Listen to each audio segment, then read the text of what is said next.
The Clemson team that's coming off an ACC win over BC. Last week, a Wake team, Devin, that has struggled to get going. Only 2 wins through 7.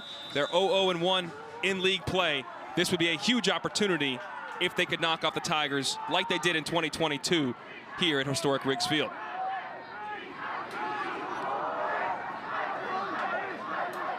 These two programs are two of the best in the business. Since 2015, you see Wake Forest first in wins. Clemson is third. Obviously, 2 national championships the last 3 years for the Tigers. Wake Forest reigning Atlantic Division titles. Atlantic Division title, excuse me. As foul called here, Nikola Alexic is the middle official. Devin, a big game like this, rivalry game, good crowd. What are you focused on early? Well, first of all, I would take it a step further on that graphic, say that Wake Forest is the only one amongst that group who doesn't have a national title in all those wins that they've been able to compile. I'm looking for energy for both teams. Certainly this Clemson team that is built on tempo, their ability to change pace, chase direction in transitional moments, but energy from this Wake Forest team that has been slow to start their games this year.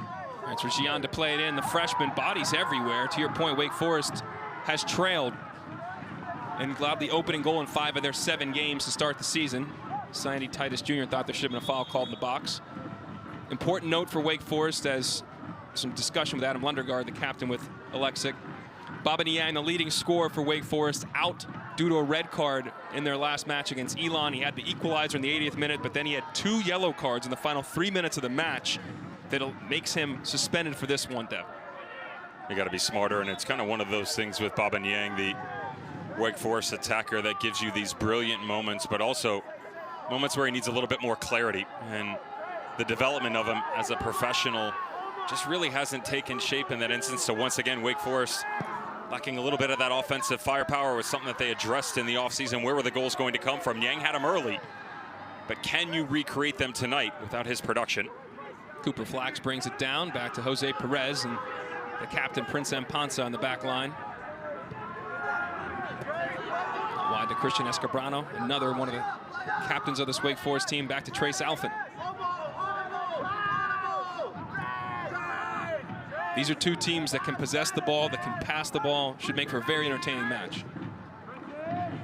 Well, it should be, and on cue, it's kicked out of bounds. Yeah, it's also one of those things, Dallin, that we're still pretty early on in the season, right?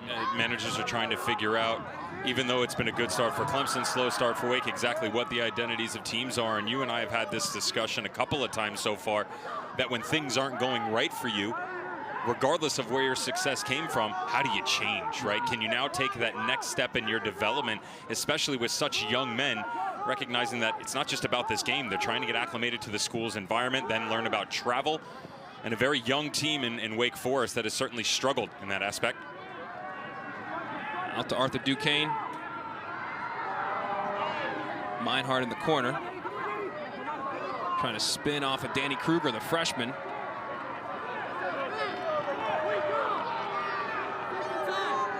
Take a look at the Wake Forest lineup quickly. As we mentioned, no Baba Niang in it. Paris Mitchell, though, the freshman, starting up top. Yeah, trying to find a way to push that threshold a little bit further. Bobby Muse very clear about the fact, yes, lack of production one, but with the aggression of this back line of the Clemson Tigers, make sure more balls in behind, because not only does it pin the Clemson Tigers back down, but also takes the pressure off your defensive unit. And Mike Noonan, who has a little bit of everything within this lineup, don't be surprised if you see a heavy overload on that right side. Yoshizawa pinching in a little bit, Okunlola high, but you're looking at the 2-time Gatorade National Player of the Year, and Renfred John, who, by the way, has never happened in the history of high school sports twice, yet alone in back-to-back fashion. And the Tigers just got a little bit stronger with that young freshman. And he's not, you can't replace Usman Silla, who won the Mac Herman Trophy Award winner last year, was integral on both national championship sides. But you see the diminutive stature, the great, electric ability on the ball. You'll see 20 in the middle of your screen there pop up and do some pretty amazing things, just like you used to see number 10 in orange do. Usman now plying his trade with the Houston Dynamo. I'd make the argument that his ceiling's higher, at least coming into school, given his resume, right? Usman Silla, different coming out of Montverde. Certainly an acclaimed recruit, but not of the stature of a 2-time national Gatorade Player of the Year. One of the biggest differences, he's left-footed, Silla was right-footed, and I would say that the balance on his feet much better than Usman Silla, though very early on, right? He's still trying to figure out special moments. Young players that have that much talent, that many expectations on their back talent, tend to lean into the game a little bit more and try to do more than necessary. Jeffrey Wright on the ball, back to Escribano. He pops it over to Kruger. Back to Alfin. Wake Forest will try to play out of the back, but Alfin's going to go long with this one. Looking for Paris Mitchell, battling with another freshman, Lucas Magnuson. White picks up the second ball, over to Colin Thomas. Thomas trying to get on his left foot. He's got a shot. Nice sliding challenge by Lundegaard. Nice ball out by Sandy Titus Jr. up to Meinhard, looking for some help. Great tackle by Bo Cummins.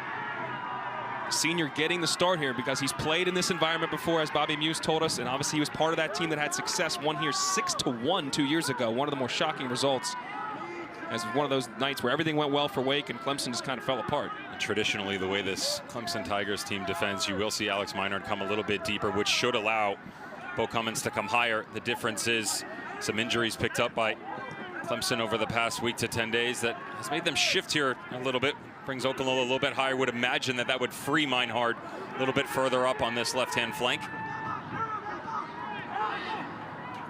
Black's on the ball, a little bit of time and space. Back to Fessler. Fessler missed all last year due to injury.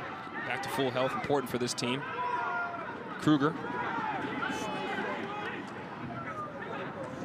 Escribano now, the left back, and a little bit of midfield, a la Arsenal or Man City right there. Like Zinchenko. Would you like to break down that game on Sunday? No love for Trent and Liverpool. I respect that, but well, I would. There's a lot of questions. I won't have any sleep, but let's do it. Bo Cummins coming forward from his right back spot. Out to Thomas. Got options in the box, and Mitchell really couldn't get his head on it properly. It's good ball movement, though. And, you know, that wouldn't necessarily be Baba Dieng in that spot, but he is their leading scorer, and this is why he is absent. You see the good and the bad from this game against Elon. I'd say the delayed runs for him are the biggest thing, and especially with the way that you can pin this Clemson team back. He's so good at recognizing the moments atop the 18 and exploding into them. Unfortunately here, it was his emotions that took over in the situation. Second of the night. Had quite the 10-minute span there for Wake Forest at the end of the Elon match that saw them draw 1-1. Yeah, you don't see that every day. Scores the equalizer in the 80th minute, and then 2 yellow cards in the final 3 minutes of the match. So Niang is out. Liam O'Gara hurt last year before the IU game. An outstanding midfielder, ACC all-freshman team. Hopefully he'll get back this year. Vlad Walent, ACC all-freshman team 2 years ago. Hopefully he's back. They've dealt with other injuries in other ways. Obviously mentioned Fessler. And I know Prince Mpansa playing banged up. This Wake team has been hurt all season long. Nisa Yoshizawa on the ball now. The transfer from Virginia Tech has been outstanding. 3 goals on the campaign. Out to Arthur Duquesne, the sophomore from France. Wants to get to that left foot. Gian. Back to Antonio Illuminato, transfer from Drexel.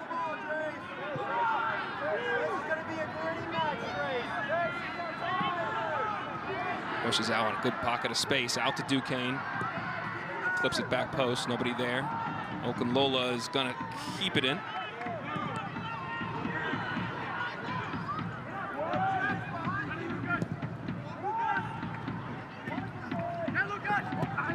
Couple of freshmen battling there. I love him. He is really something special here. Lucas Magnuson, the freshman Icelandic youth international team player who has come in, and due to one of those injuries, they floated Titus Sandy out a little bit further. That allowed Lucas Magnuson to step in as the partner for Adam Lundegaard. Had an interesting conversation today behind the scenes about how he ended up at the university. One of the scouts that helps some of those players from Iceland move in here. Turns out he's got a U.S. passport, folks. That young man carries dual international status with the ability at the professional ranks where, as his development continues, you're not looking at, oh, that tag of he's an international player. That's a young man who can be domestic and could quickly step into a pro roster as this evolution continues. Obviously saw Pop Marboy, the freshman last year, you know, excel and now get drafted in the MLS Super Draft.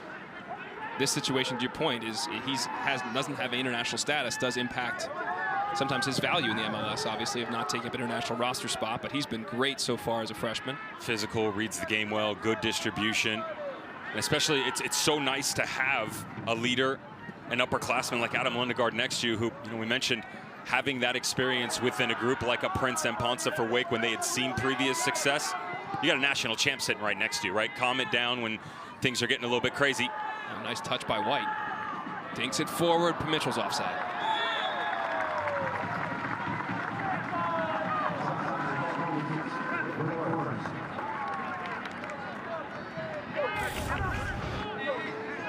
It's not a bad run. That's just smarts right there. Look at Adam Lundegaard right atop the 18. To the point of experience by the veteran. Recognized the diagonal run. Saw that his freshman next to him, Magnuson, a little bit high. Just takes a quick little step up. Forces the striker offside. Well done.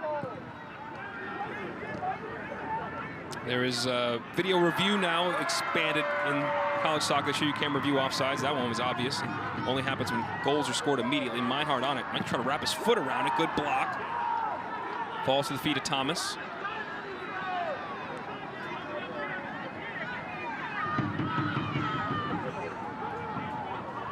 Turned over to Sandy. He's got two numbers ahead. He's got Duquesne and Meinhardt. Looking for somebody in the box. Yoshizawa's making a run, but Duquesne keeps going off the post! Inches away from putting him up 1-0.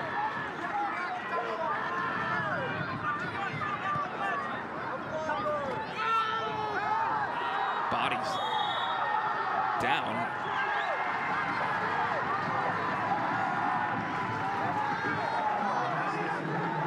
That's Illuminato, yes, on the deck. The grad student, Italian-born Drexel transfer, grew up in his younger years in the Napoli Academy.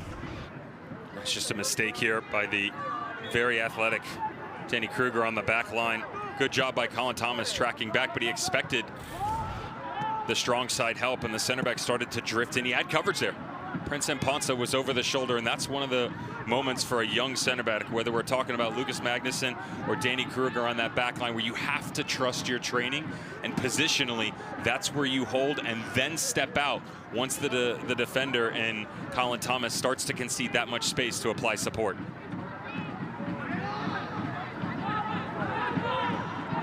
Underguard over to Meinhardt in some space. Cummins coming to close him down.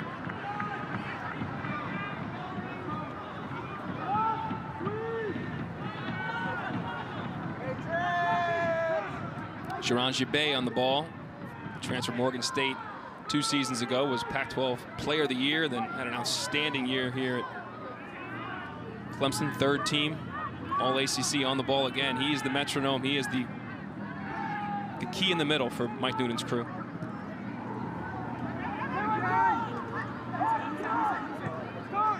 Yoshizawa on the half turn. 1-2 with Gian. Gian on it. Back to Yoshizawa. This is pretty. Can't finish. Alphen, big save, and he's holding his head. The keeper is still down. And because he's holding his head, Niko Alexic does stop play and calling for treatment immediately. Oh. What was the scout coming in, though, right? I said they like to be on the ball, tiki-taka, but it was built on tempo in order for them to find success. And just weaving such a tapestry from the sideline. Mike Noonan says, when we play direct, when we play aggressive, quick one-touches, that is when we are at our best. Yoshizawa to the freshman, just not trying to be cute whatsoever. Instead, clean. The simplest method is usually the most effective, and if not, for the beautiful step off the back line from Trace Alphen, that's 1-0 Tigers. Alphen, the senior from Raleigh, big time save, has logged a ton of minutes in goal for the Demon Deacons. This is his 60th career start. Big save to keep it 0-0. Mike Noonan, one of the best in the business as well. Won 2 of the last 3 national championships now with the Clemson Tigers. You see a 3-time ACC tournament champ. And looking to celebrate the 84 team here today. The 84 team, 40 years since they won the national championship, to fet them properly with a big win here at home against Wake Forest. And Bobby Muse on the other side. In his 10th season, 4-time Coach of the Year in this conference. Got to the NCAA tournament each season at Wake. This program, 13 straight years. That is the longest NCAA tournament streak in the nation. In a bit of unknown territory. Yeah. Like they're fine. They can correct their season and get going, but only having 2 wins in his first 7 games, to say it's foreign for him and all the Wake Forest fans and let's say coaches too. He says everybody's reaching out to me. Everybody wants to send me a text. Am I doing okay? We're fine. We're fine. Everything's fine. You want to go golfing? Exactly. Well, I'll tell you. The most interesting viewpoint actually came from Mike Noonan and the Clemson Tigers, and he said he actually feels, and I never viewed it this way, he thinks it helps them because this Wake Forest team normally comes right out of the gate and it's 6 wins in a row, 8 wins in a row. Again, we mentioned the drubbing that was 2022 here when Wake demolished the Clemson Tigers. Well, they went 9 in a row and then just 1 loss through 11 games overall. You always got the target on their back. He feels like this might help them in their growth patterns a little bit with so many new faces to take some of that pressure off, and that developmental process will come a little bit quicker to him. Yeah, Mike Noonan was not at all fooled or worried about their record. This is Wake, and you know the talent you see on tape. You know the injuries they've gone through. You knew the program that Bobby Muse has here. So these 2 teams have the utmost respect for each other. But again, both teams that can play the game the right way, if you will. Pass the ball, share the ball, and create chances. Scribano taking the space, tries to get back to him. He'll dig it out. Yoshizawa, clever back heel to Jabe. Okunlola making a bossing run up the right. He's got Jian in the middle.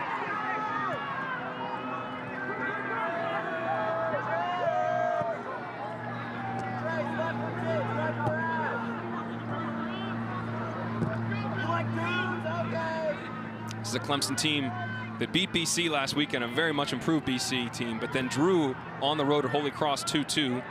Galen Flynn got a red card late in that game. Tackled by Fessler. Just Ole. Jian on the ball. Plays it up to Okunlola. Flag up. Come back to that Holy Cross game in just a second. First, we'll tell you about ACC women's soccer game on Thursday. Number 3 Florida State, defending national champs, squaring off against the Clemson Tigers at Seminole Soccer Complex in Tallahassee. Noles have won the last 8 against the Tigers dating back to 2019. Coverage begins 7 Eastern right here on ACC Network. That Holy Cross game, 2-2. That's a game on paper they're supposed to win, but they turned out a great crowd, as you'd imagine, a top 5 team there. They scored a crazy goal by a mistake by Joseph Endema, the goalkeeper, in the first couple minutes. And they were able to steal a point in the end, and Clemson finished with 10 men. How, if at all, does that type of game affect a team like Clemson? Come back to that in a second. Thomas wants to cut it in that left foot. Perez. Dispossessed. Yoshizawa now a chance for a transitional moment here. Out to Jian. He's got Meinhardt. He played it behind him. Back to Alfin. A little bit of work for him. But when you saw that result and watched the film with Holy Cross, what came to you and what could be either good or bad for this Clemson team going forward? There are a couple of viewpoints that you can take away from it. Number one is, as a player who's given the opportunity to step into the starting lineup, which Mike Noonan heavily rotated, there's an expectation here for this school that has existed for quite some time, much like it does on the other side of the ball in Wake Forest that we just talked about. And if your standards aren't up to snuff, he's going to find somebody who's going to do the job for you. And he felt like the leaders didn't do a good enough job in their performances, but most importantly, picking the level up of the guys that didn't have the same reps around them. Now let's take the positive out of it. There's character. You struggle coming out of the gate, concede in pretty terrible fashion, I might add, on the chip from midfield. But you concede in that way, you go behind, and you struggle on the road, and yet you still find a way to get back to the draw, right? That's something when you get into the locker room that, listen, it wasn't good enough, but it's something that you can hold in your back pocket when results aren't going your way, to push a little bit harder, push through the threshold, and find a way to get a result. Yeah, Mike Noonan did rotate that squad heavily, 6 different starters, and to your point, the level was not met. Jian, though, has a chance here. He is wreaking havoc in the middle, lays it off to Duquesne. Low ball driven in to the spot, nobody home. See if Paris Mitchell can hold it up. Cooper Flax wins the second ball, and no, he does not. Fouled to win the second ball.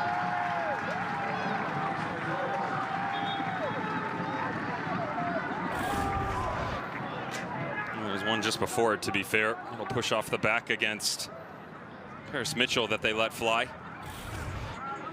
It's one of the keys in order to find a way to get success against Clemson. You got to move Chabet in the midfield And that's not just positionally. You have to make it physical for him, make him uncomfortable. For someone that wants to be on the ball all the time, you have to disrupt that flow, that pattern. And the only way to do that is be right up against him, touch tight, make him work to get into spaces like this that are far enough away defensively, you're still set appropriately. Shunt lays it off to Illuminato. Pinged out to Duquesne. Charging again. Dangerous ball, but right to the arms of Alfin.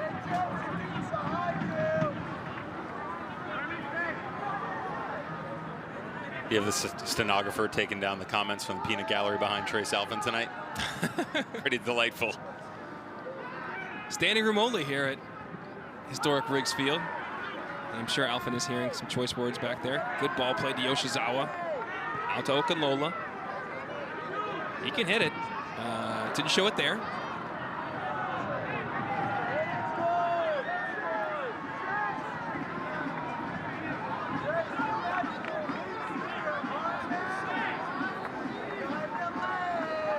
Of course, there are a whole slate of ACC games going on tonight.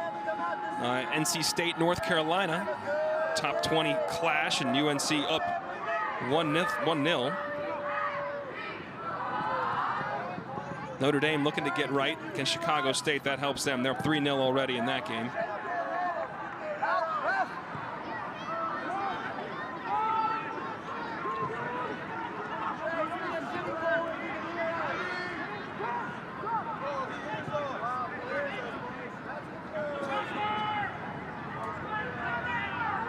Bessler back to Cummins. Continue to keep you updated on the scores out of town as we go through the match.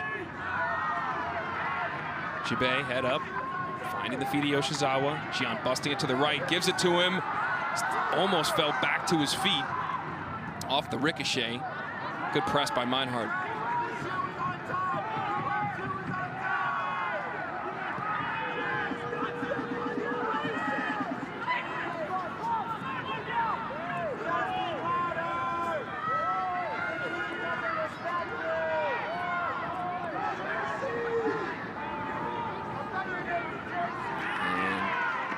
Can't hold it in.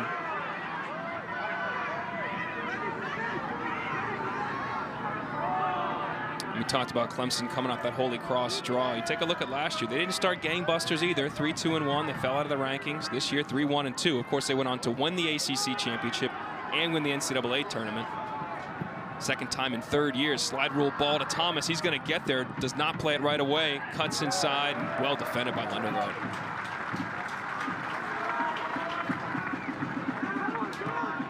Tactically, they went through a lot of changes last year as well. They would play a deep line in a 4, midfield, just a single pivot double. Finally, towards the end of the season, moving into the 3. Meinhardt does get end line and kept it in, played it back. They win a corner. Gian was arriving on the near post run. For a lot of guys, those changes that have spilled over into 2024 that they dealt with in 23, it's really helped them to get some of these youngsters to feel more comfortable. Certainly that man right there didn't need any help whatsoever, Alex Meinhardt, and a little one-on-one touch. They've done a really good job getting numbers high and stretching the back line, forcing both center backs, Prince and Ponsa, and specifically Danny Kruger, to drift out one-on-one and shut the hips down. Inability to chase. Chibé blasts it.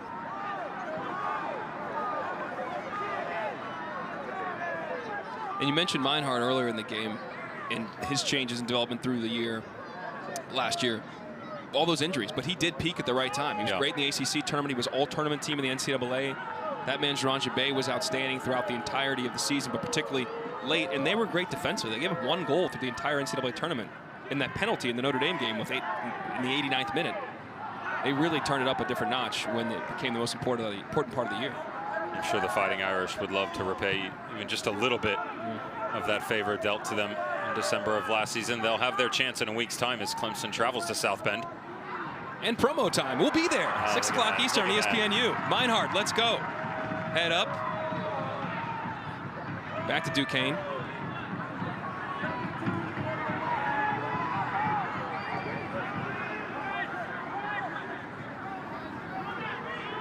Bobby Muse is readying some changes down the line, because right now this game has been tilted to the Tigers' way right now, but it's still 0-0.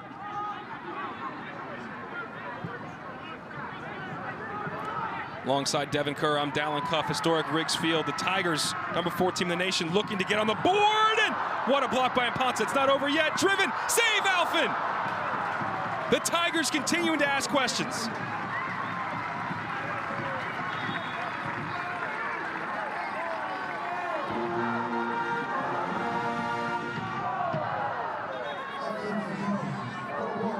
Do have a number of subs coming in. We'll take a look at the replay, though. One of the issues they're dealing with is numbers on the inside. So as they flatten themselves out, it's got to be a quicker recognition to the outside, and that's like a heartbeat. As quickly as it's come in, it goes back out. They do a good job with trailing runners, but I would say Trace Alfin, incredible start to this game. You don't want to have to call on him, but he's done well. Opportunity not capitalized on.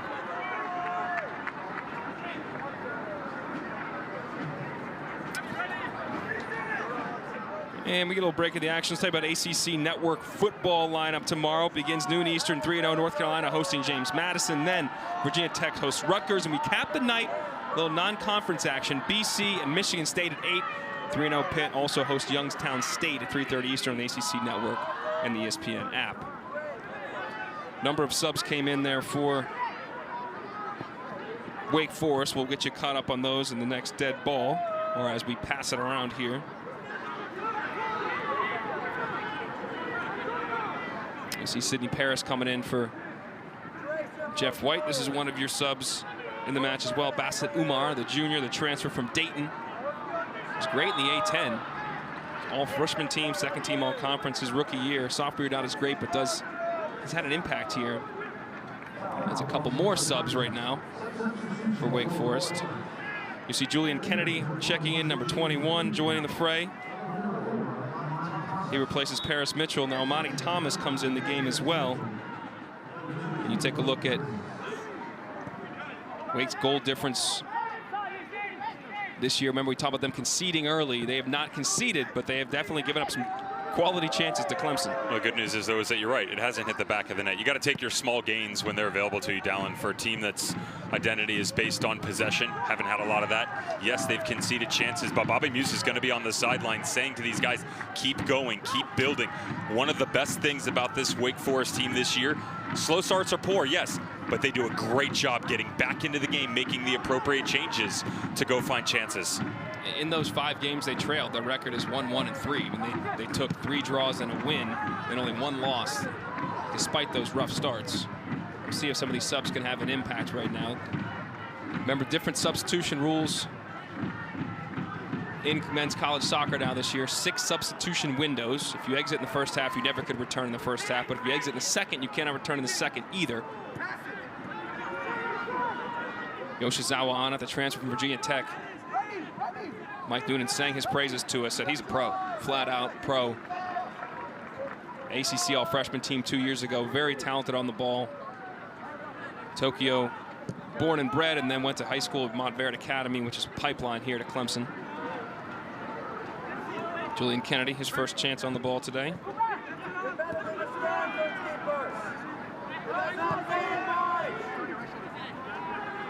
A really well done job over on that side, though, by Escobrano so far in the matchup against Misei Yoshizawa. All you got to do is you got to try and find a way to keep him on his right foot. Do not allow him to invert and cut. It's not just what Clemson wants, it's what he wants. So strong on the left peg. Monty Thomas took an extra touch. He had Umar right through the middle. Cooper Flax drives it, and that's what he does. He will take shots. First in the ACC in shots per game, 4 a game. Shots on goal a game, I should say.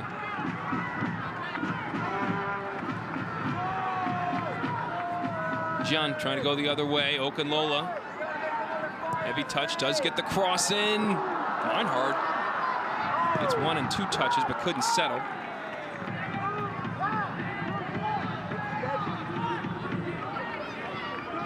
Jabé.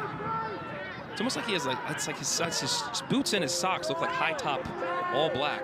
It's very distinct on the field. Gian from distance. Into Alfin's chest. Taking you back to your glory days, high tops? Well, it looks like Johnny Unitas, what it looks like to me. You're a low mid guy? Well, I mean, I just wasn't that athletic to begin with, so we got to take care of the ankles, maybe a little higher than.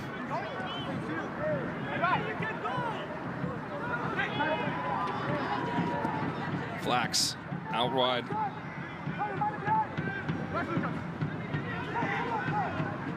Little dip of the shoulder, gets the cross off.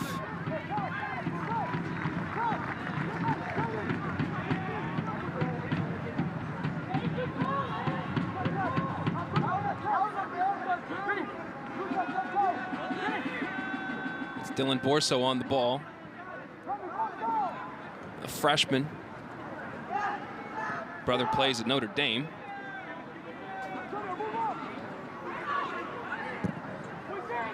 Excuse me, that's Borso about to receive it. There he is.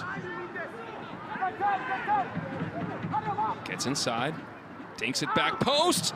Late to realize it, and Dama, first time he is challenged. And Sandy Titus Jr. just kind of let the runner come in front of him there. Just didn't pick him up quick enough. A little bit surprised that he didn't drop back in. Thought he had support over the shoulder. Great diagonal run, though. And right back through by Umar.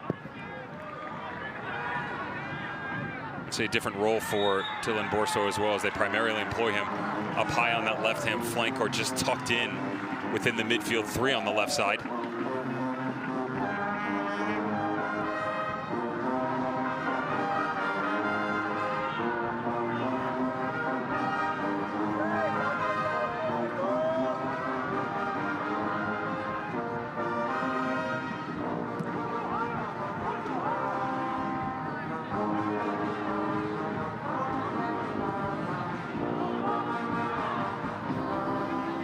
Ball by Lundegaard. Oh, beautiful Meinhardt. Acres of space. Can he finish? He can't!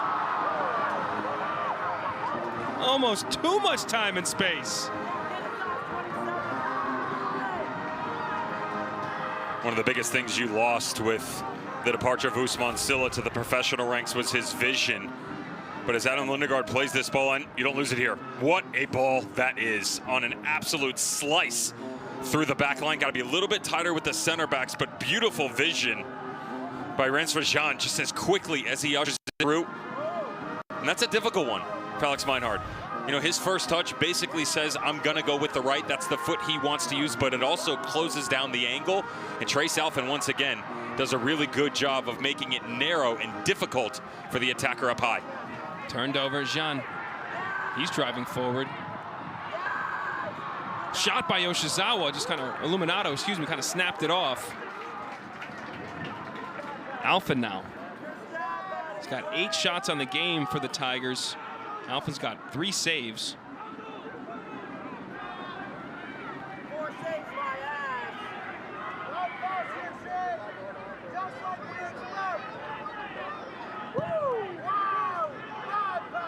Magnuson battling with Kennedy. Oh, almost a miscommunication between Titus Sandy and Lundegaard's going to dribble it well, and Dama's not in goal.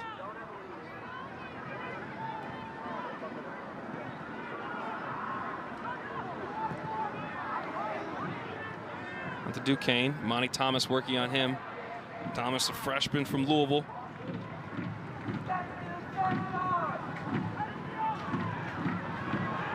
Tightrope walks the sideline, and Jean will get on it. Oh, man.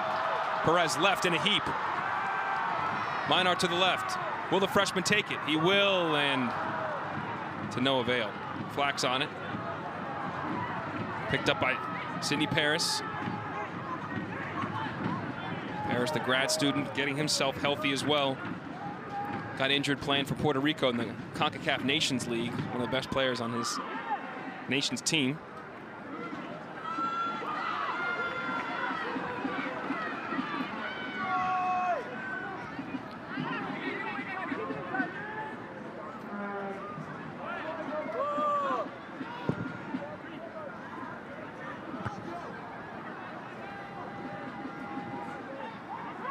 Paris draws the foul.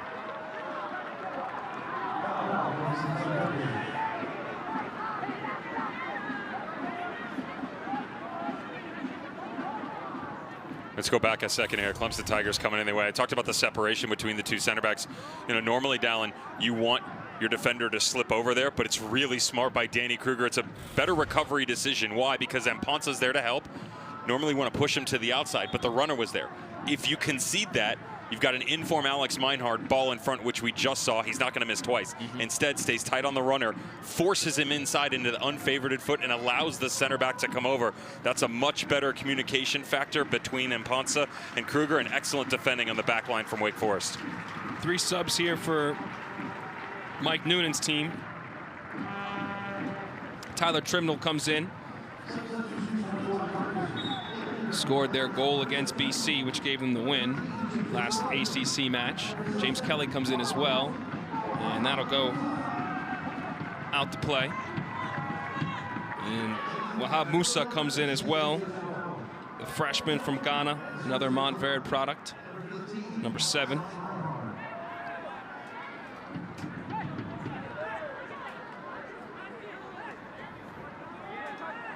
The Trimnell, James Kelly, and Musa in the game now.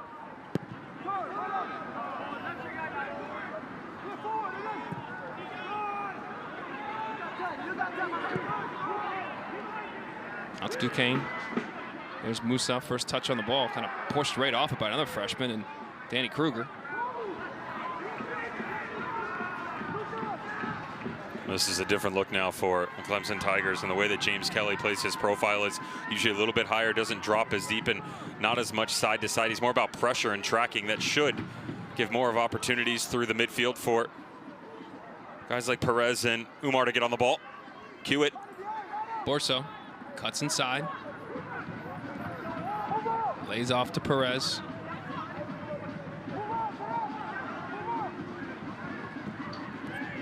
And Mpansa. Paris on it, good space. Driving and well defended by Titus. What did you want to see happen there? I want to see him cut back in. You know, the Tigers did a good job recovering, but they didn't have a lot at the top of the box, and space was there. That's one where when you don't have a lot of chances, you recognize, okay, this may only be one, but if you look back across, not only can you go yourself, you've got Cooper Flax calling for the ball. That's a simple little 5-yard ball onto the right foot of Cooper Flax that has a decent look at goal atop the 18. But better. You know, you're starting to feel a little bit of momentum building for Wake Forest after they were chasing for the better portion of 25-30 minutes. Now all of a sudden get more comfortable, ball on the deck. This is where they're at their best. First Wake corner, they go short. Heavy touch by Escribano. He drives it. And who's going to win the foot race here? Opportunity. Still loose as they track it down. Kelly and Wahab in a foot race. Alfred comes out to just figure it out, and he takes out Kruger along the way. Excuse me, Escribano along the way. A little friendly fire. That is... this is concerning for Escribano, who's just come back from injury. And you can't blame Alf in the way that he comes, but oh boy. Oh boy.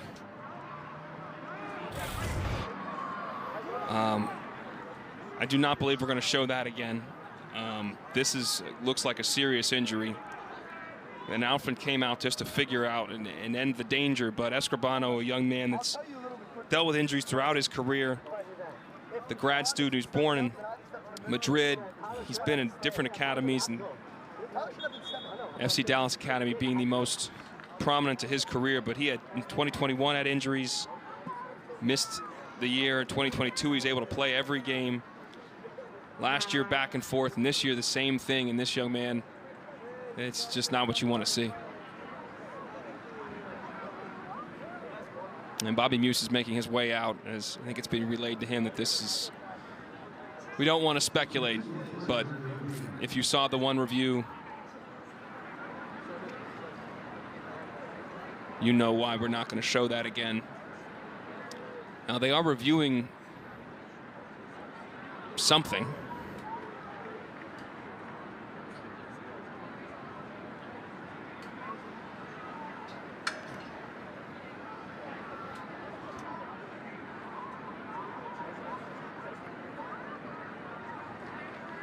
So we're going to step away as they figure out the situation, review if there was a potential foul here while Christian Escribano receives treatment. We'll be back here, Clemson, in a minute.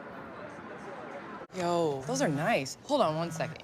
Candace, what's up? I think my daughter's going pro at basketball. Yo, she's 3. Yeah, she's 3. What's your point? I'll take those. Wait, you're at Dick's? Could you pick up an agility ladder for my daughter? One second. Candace. Yo, Don, what are you doing? Oh, you're at Dick's? Grab me that new Z&D Hold on. hoodie. Candace. Trend. Can you get me a red tracksuit? Okay. What else? Pads, maybe the arm sleeve. Ace, you got to see her. You got 2 days going right now. Thank you. So what you think's the Thank next you. step? Yeah. She Hey, wasn't a Patrick, crossover let me first call or you back. She hung up. Oh, my goodness. This dude. I cannot. There are secrets buried beneath this place. Agatha, what is happening? Witchcraft. The bodies are really piling up. Feels so good.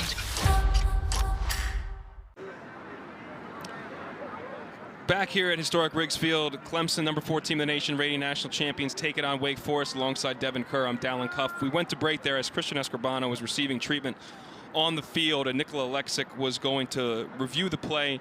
We were incapable of showing the referee the video review while also not showing what happened to Escribano. The problem is this is the review, is a potential handball which may have stopped an opportunity to maybe score, but that's on the other. That's on the Wake Forest side of the field, Devin. So, how, if at all, should this be adjudicated? And can you say that's intentional? And this is an interesting review because if he does go by there, if you play it out, there is nobody back. Amani Thomas is the last person there, but it's 60 yards from goal. The fact that they would even consider this of a denial of goal scoring opportunity is foreign, we'll say, to me. Foreign for sure, but he is the last defender. Now you'd have to determine. To be clear, the goalkeeper is the last defender. It would be second to last defender. But usually a Dogzo situation when there's no other defender, outfield player available. There are four criteria, one of which, though, to your point, is players in the area, vicinity, and direction. Well, direction it's going, but from that distance to say that nobody's going to catch him, that is a stretch is probably putting it kind. And then how is that adjudicated? Again, if you do want to give something, you're not going to give a red in that situation. I would be beyond shocked if that's what we went with here. Also recognizing, and I understand that there are laws of the game, we're also being sensitive to the real issue at hand here, which is also the young man on the far side of the field, Christian Escribano, who's certainly going through something. Again, this is what they're reviewing. This ball's about 30 yards out of the Clemson Tigers in their own half. Ball trying to get around Amani Thomas. Musa trying to get around him. Smart touch, by the way, by the young striker who is just 16 years of age. It's wild. Stayed through summer to graduate high school early in order to be able to come and join the Tigers through preseason. And that's the call right there. But again, if the ball gets around him, you've got 3 for sure from Wake that can catch him. Now, I doubt that we're going to go stick a couple of players on a treadmill, see who hits the top end speed, and determine as to whether or not exactly you would have been able to get to it. Obviously, in the worst part of this, the outcome is the chase down that happened. Christian Escribano, as you see now, it is a serious injury. They are figuring out how to get that young man stabilized and off the pitch, and they are bringing the stretcher out to help him exit the building, and our hearts go out to him. As now Nick Alexic is going to explain what's happening here to both Bobby Muse and Mike Noonan.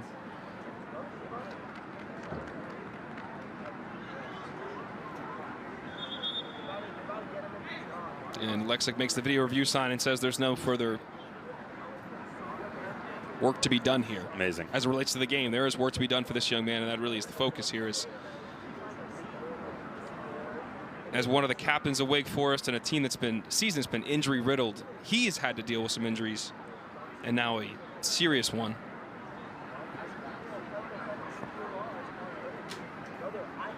And as Bobby Muse makes his way back to see his injured co-captain, we will take another break here from Clemson. 0-0, 9:34 to play in the first half. Back in a minute.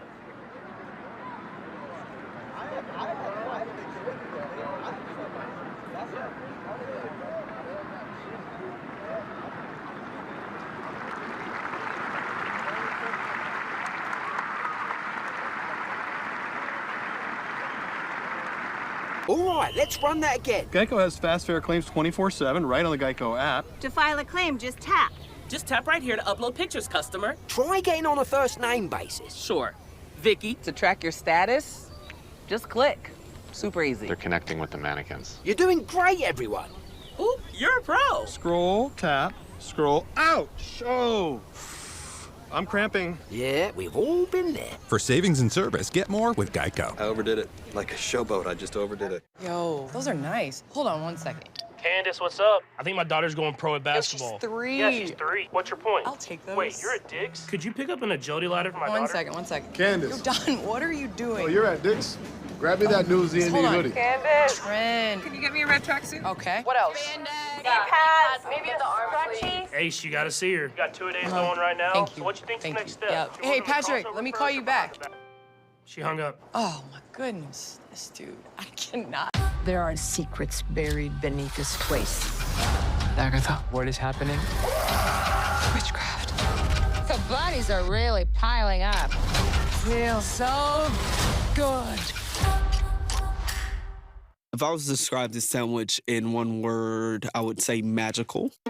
Hi, this is Jamor, and the little thing that I love about the Chick-fil-A honey pepper pimento chicken sandwich is that extra oomph. I go back and forth from the spicy filet to the original filet. Personally, I get into the sweetness of the honey. That's what hits first. Then you have the extra kick from the spicy filet, and then you also have the spice of the jalapeno peppers. The combination alone takes it over the top. It's award-winning in my mind. Real customer paid for their testimonial.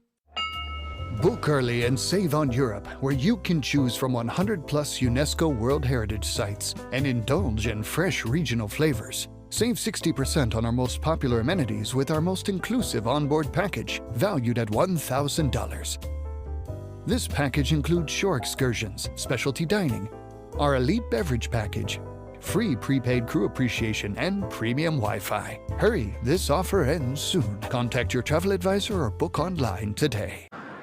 Back here at Clemson, Wake Forest, and one of their co-captains, Christian Escorbano, being shown some love by his teammates as he's helped off the field on a stretcher, and the game will resume alongside Devin Kerr. I'm Dallin Cuff. Heart breaks for that young man, a grad student that's dealt with injuries all year, and Bobby Muse's injury rash with this Demon Deacons program just continues to get worse. But for the game itself, now James Kelly on the ball. Devin, how does an instance like that affect both teams when you see that play out? Well, the hope is that if you're a Wake Forest player and if you're Bobby Muse, certainly that let's go win it for him. Yeah. Right. You know, for a team that has struggled throughout the year, a slow start in terms of what they had to concede to the opposition, but I think they've done a really good job down of working back into this game, and so trying to use that as motivation, and also understanding that that high tempo that leads to the success of Clemson, some of that air is going to have come out of it due to that delay we just experienced. So can you maybe go throw a punch early, push them back a little bit, and say that, yeah, we recognize that one of our captains is down, but we're not out of this game. We're ready to keep going. Crowd wanted a handball on Julian Kennedy, not given, and maybe fortunately so, because Clemson picked up the ball in a good spot. Sharon Jabay out to Lundergaard. Over to Duquesne. Kelly lays it off to Musa. Well read by Thomas. Deflects off Perez, though.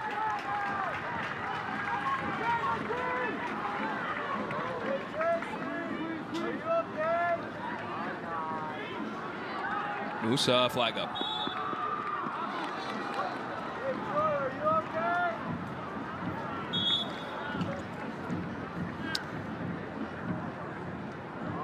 Musa, the freshman from Ghana. As we mentioned before, one of those Montverde products. He was team MVP last year with a bunch of really good players on that team. Substituting in for Escorbano was Travis Smith, the sophomore just on the ball from Louisville, former Gatorade Player of the Year in Kentucky. Number 3 in black.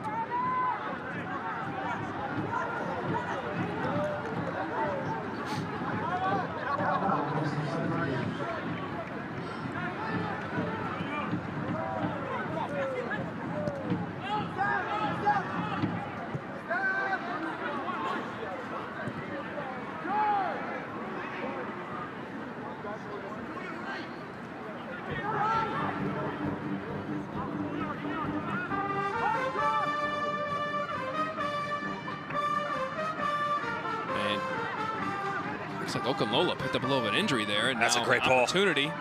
Flax is on it. He's got 2 runners in the middle. Umar busting, lays it off back to Paris.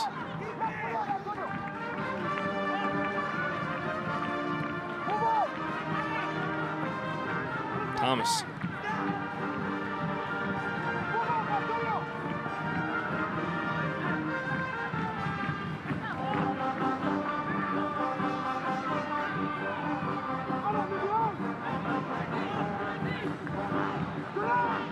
Kruger tries the switch to Paris, completes it, well done. Oh, we drifted off though.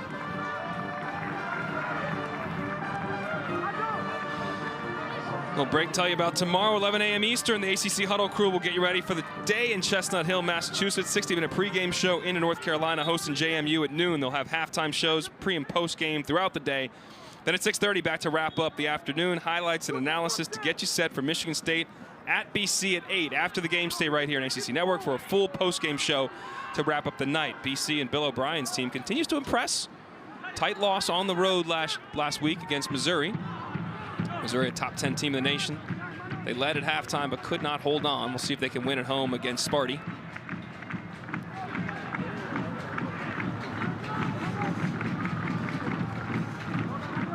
Underguard looking in the channel. Thomas pass shorted. Duquesne steps through some trouble. Plays it forward, but Illuminato too much on it to get to him. Trimnell just kind of gets a foot on it, but out for goal kick. He wants a corner, not going to happen.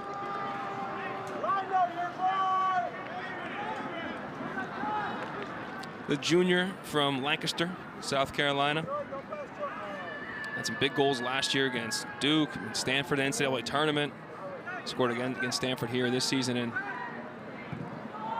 had their winner against BC last weekend.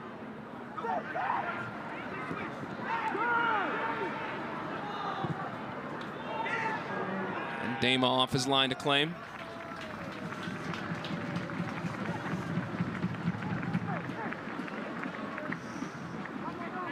Excuse me, that winner against BC was Yoshizawa, pardon me.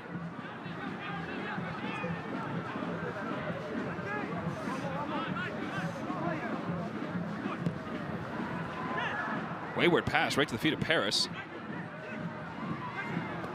Umar. Flax.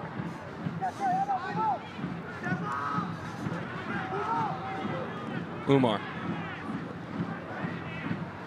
Somehow got back to his feet up the 1-2.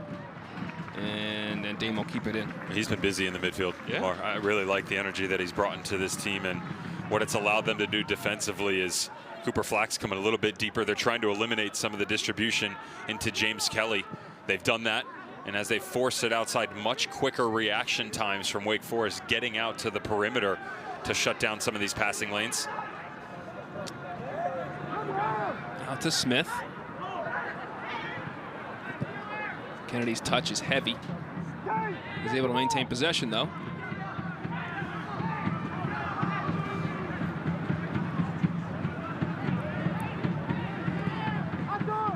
For the switch to Borso. Good ball.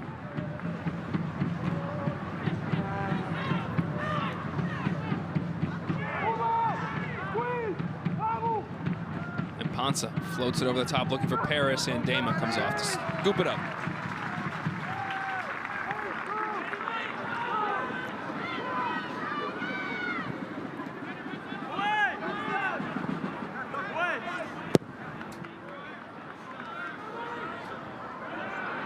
Duquesne, well done to keep it. Nice turn by Musa, up to Kelly. A little bit of a 3-on-2.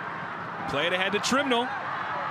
Trimnell, cut back nicely, shot, Alphen save. Just didn't get good purchase, but Musa still has a chance. Heavy touch.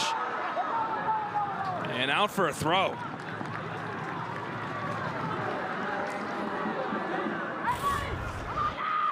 I would say that defensively it has been much better for Wake Forest. Some of it, though, has been lack of movement up top, or at least very linear in nature. The additions of Musa, Trimnell, a lot of one-on-ones, but not the same sort of crossing patterns that we saw. Nice touch. Oh, Kelly battling. And eventually when he tried to get back on it, it's called for the foul.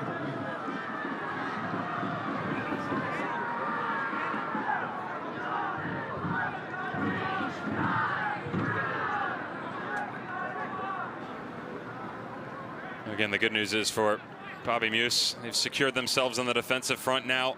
What it looks like coming the other direction, as deep as they are, there's got to be a quicker explosion, providing support up top, and also some killer instinct, to be honest. In the special moments, to go and attack on your own when it's not there and you don't have the numbers, don't be afraid. And they're a little bit timid about 20 yards in, so that's why so much is on the outside. Half chances being swung into the box. There was an energy at the start of this game for this Clemson Tigers team that was a contagion spread throughout. But after Mike Noonan changed to the subs, that's fallen flat a little bit here. And to me, that's motivation that they also lacked in that Holy Cross game. So you're looking at guys like Jabé within the midfield, Lindegaard on the back line, certainly your goalkeeper, but that needs to spread forward, and they've got to start to get back to challenging this team in transition. Too much side to side recently. Yep. Mike Noonan, the subs he did make, as they say, wanted it out of bounds on Thomas. He's not going to make the call. We're to all the strike trio up top, if you will. Gian came out. They're looking long now. Flax and Borso trying to run onto it.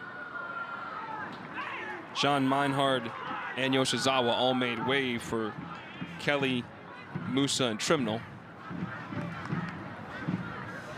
There's Borso, the freshman, his brother Wyatt, a junior on the Notre Dame team.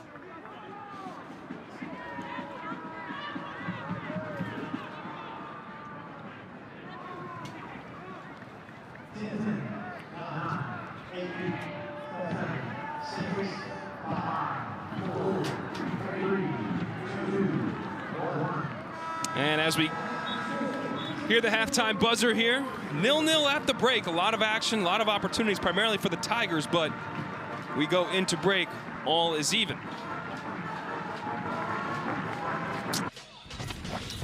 We do still find ourselves 0-0 as Joseph Van Damen not really tested much. Nikola Alexic blows the whistle. Second half is underway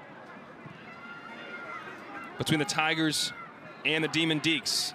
Since 2015, Wake Forest has the most wins in college soccer, 142. Clemson third in that category. The 10 prior years in ACC soccer, we had the division system. These clubs won 9 of the 10 Atlantic Division titles. They are perennially the best in the nation. Clemson reigning national champs, number 4 in the country. Wake Forest struggling a little bit to start the year. 2 wins out of their first 7 matches. This would be a monster W if they could find a way to pull it off here on the road and really springboard their season. Travis Smith's pass gets knocked out of bounds. Bassett Umar on the ball. He had great activity early in this game, but taken off of there by Tyler Trimnell. Trimnell looking with a good ball. Finds Musa. What a pass! And he just overran it. And Musa's down in a heap, as is, I believe that's Amani Thomas. Couple of freshmen tangled up. Incredible ball, number 1. The way that he shapes this thing and to get it to sit up. Thought he was going to try and hit it right there. And it's definitely the better option to try and take it off the first touch. It's also the more difficult one, the way you got to catch it up off the deck. You're not going to catch it clean out of the air. So timing everything there, and listen, if you're able to get on the end of it, certainly a top tier. And Mike Noonan's arguing for a handball. Nikola Alexic, the official, is going to review this. Now, you can review for potential penalties. This is new in college soccer this year. So as he makes his way in here, that ball by Trimnell, that was Kevin De Bruyne-esque. Like that was a world-class ball from where he was to shape it into the path of Musa on a dead run. We'll take a look here now and see if a penalty could be awarded.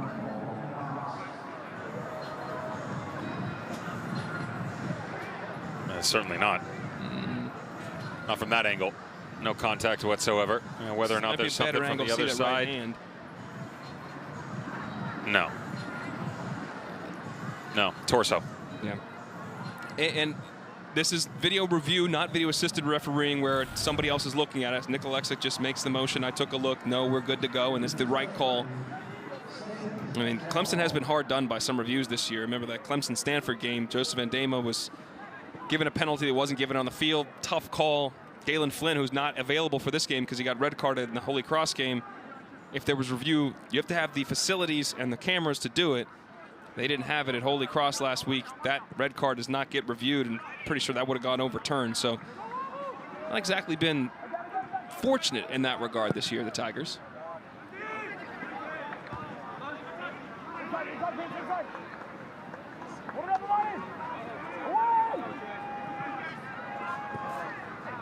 Thomas doesn't get rid of it, but a tackle. Not troubled. Umar, again, active in midfield. understanding, though, where the initial ball came from, and that's Samani Thomas on the outside. One thing that Bobby Muse talked heavily about. Certainly, he's got a lot of speed. He's got a lot of ambition to play this game at a very high level, and although he's already starting to do that, some of his decision-making, just cleaning it up a little bit, because he has the tendency to try and go it alone. Didn't need to come central there. Could have played clean out with a teammate.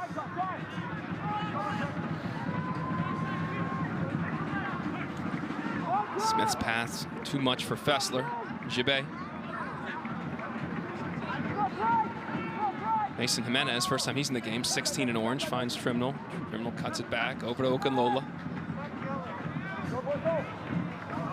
Remy battles, and it'll go out for a corner.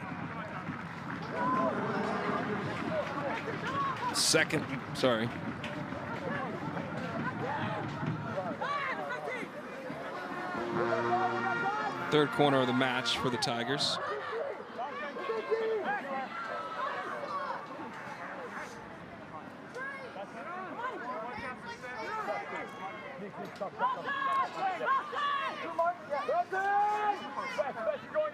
Duquesne to take. And swinging ball.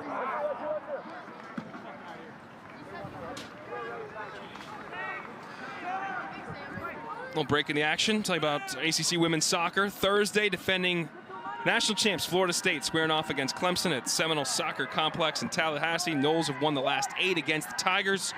Dating back to 2019, coverage begins 7 Eastern right here on ACC Network and the ESPN app. Lundegaard. Oh, clever back heel. Opportunity for Umar. Driving forward, low ball, and Dama spills it! And it just goes wide. Paris Mitchell on the rebound. Nico Rabbio, what a great touch by the sophomore to create the opportunity. Utilize the speed to your advantage. Again, Bassi Umar, he's been really good within the midfield since coming on halfway through the first half. But that advanced touch on the right flank that allowed them to open up the space centrally. Very well done by Wake Forest. You know, one of the biggest takeaways that you have to have if you're trying to build momentum as a Demon Deacon fan is their ability to stabilize centrally. Right? Bobby Muse talked about how they were just chasing shadows, and he's not wrong, but it's about communication, and that if you're going to be aggressive, if Umar's going to come high, then the secondary one has to be over that show, and the third, and that's where it's been much better. The back shoulders support has been there for Wake Forest.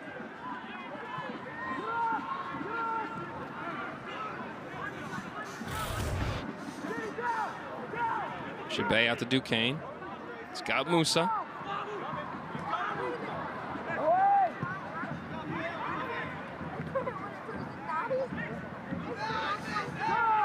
Mitchell out to Umar. Over to Smith. Umar is able to possess it.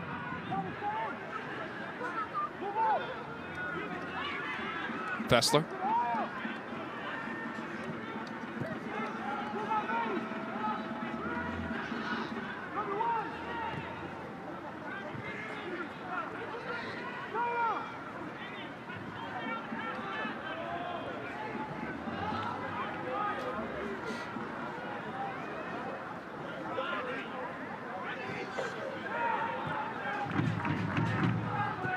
Fessler, nice ball looking for Borso.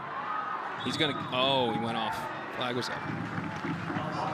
Freshman just didn't hold that run.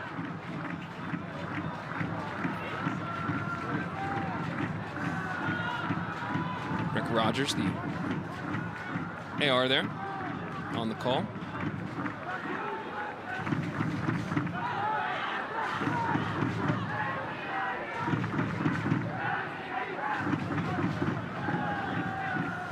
Great crowd here at Clemson Historic Riggs Field. Perennially one of the top teams in the nation, top 10 in the nation in attendance. No different this year, and Lucas Magnuson has just hit the deck.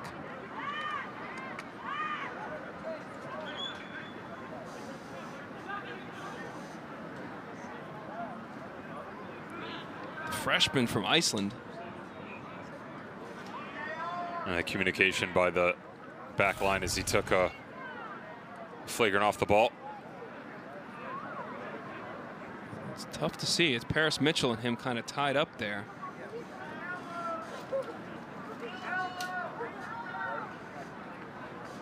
And this is, again, a reviewable play potentially if Nikola Alexic wanted to, if he thought there was violent conduct. That's been in the rules for years now. And nobody in Clemson's really asking for it.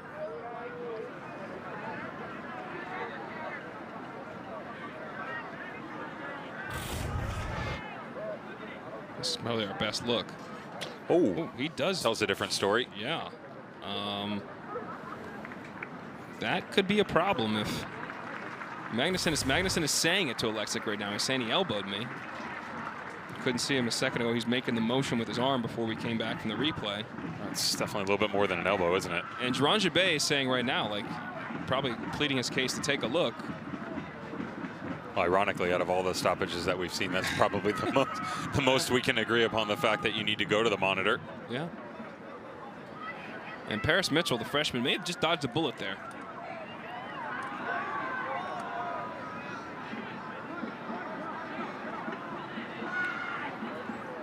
And 6'2" freshman, Icelandic youth international player that was actually born in the United States, dual citizen. And a really good job to solidify himself a starting position on that back line for Mike Noonan and the Clemson Tigers. He was playing at the best club in Iceland, and as Mike told us, he was playing for the New York Yankees of the Iceland Pro League. So he had a good career going there, but then coming here to the States, a chance to play at an extremely high level and get an education. Changing countries, sports, and levels of competition was the interesting one.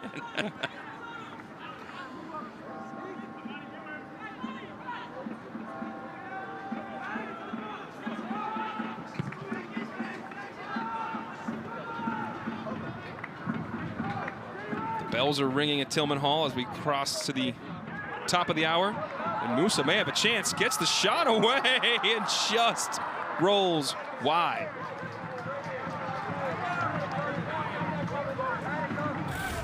Good work underneath by James Kelly to continue this year. That's some of the aggression we talked about by Amani Thomas. Again, very athletic player who has no problem chasing the game, but at times unwarranted. Got to recognize that tactically he's got to hold his spot there on the backside of the floor to eliminate threats such as that. Ooh, Okunlola works and Ponsa, he goes down!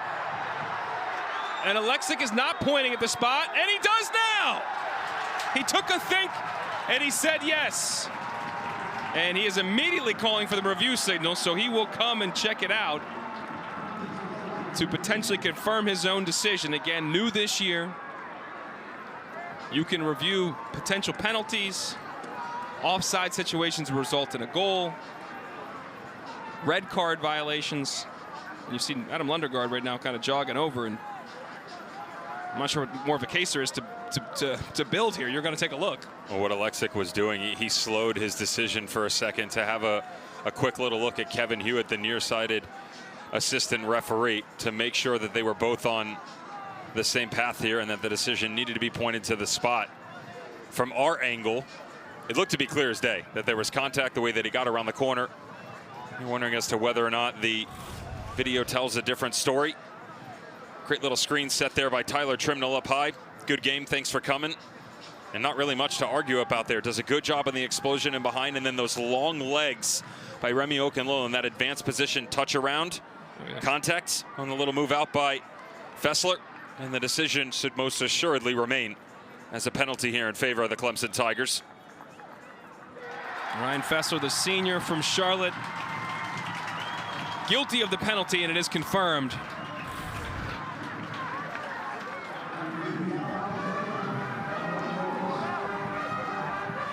And now Jerron Jabay steps to the spot. This will be the first penalty of the year taken for Clemson. And Jabay, one of their captains, the senior from France, will step to the spot, looking to break the deadlock. Trace Alpin has had a great game and goal so far. Can he keep this thing 0-0 and keep the ball out of the back of his net?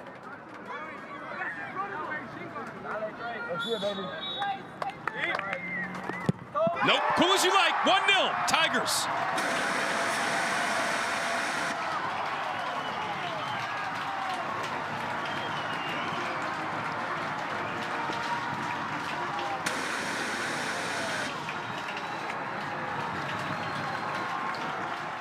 Let's take it back to the foul first that caused the penalty. Okunlola, great job just exploding in a one-on-one situation to get around not one but two Wake Forest players.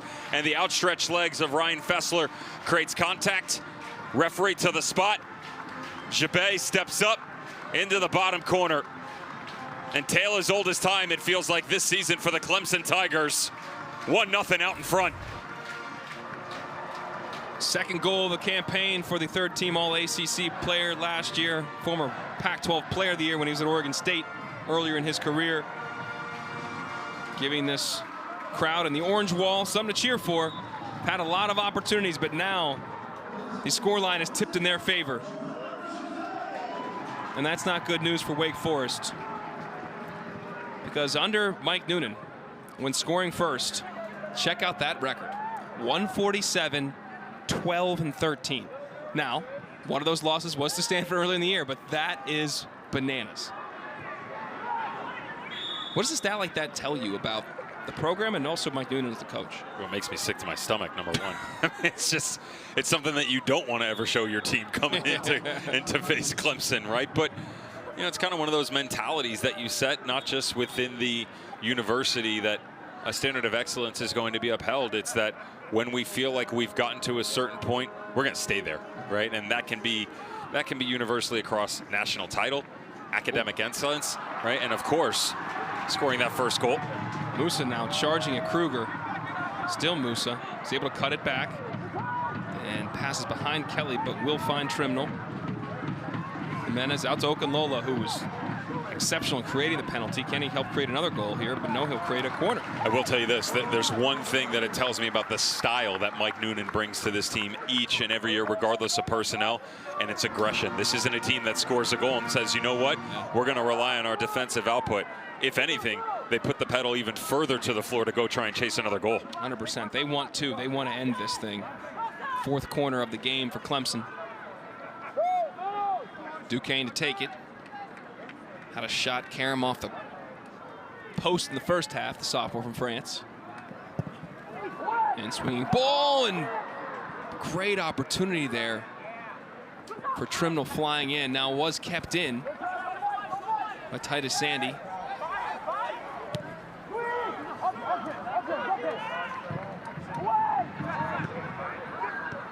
Trimnell tried to head it down to Kelly, couldn't get it to come together.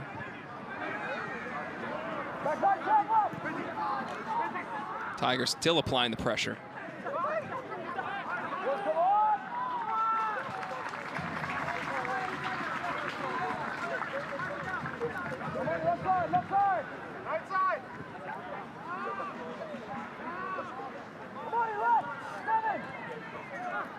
Menez back to Jabay, the goal scorer on it. Sandy out to Okunlola.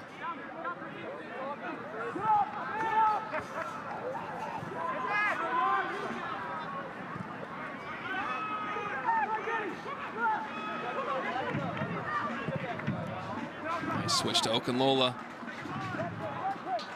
He's got Smith 1v1. A lot of space. Tried to play the early ball. Alfin keeps it in for possession.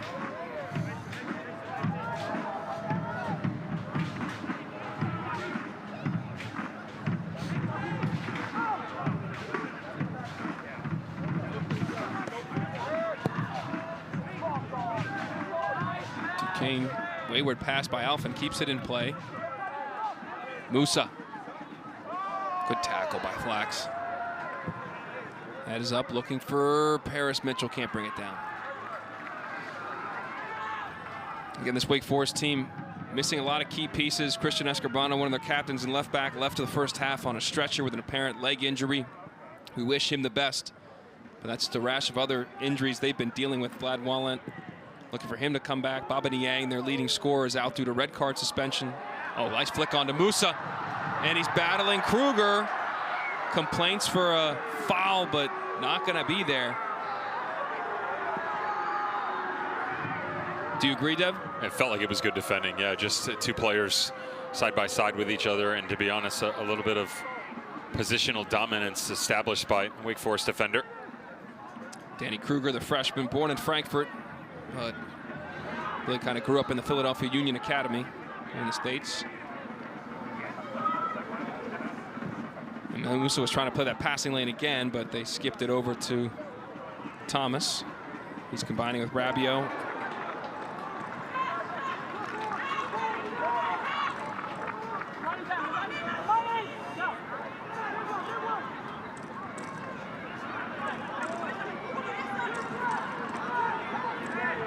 Kane taking space. And she ran out of room.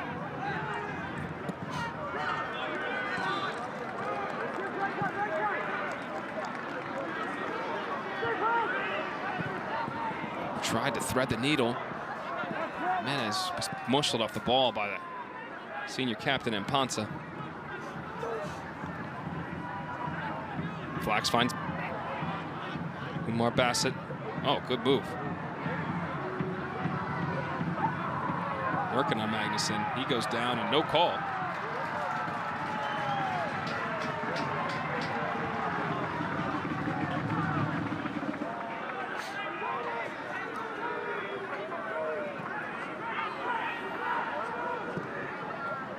Umar on it again. What a hard tackle. Falls to Paris. And he's off.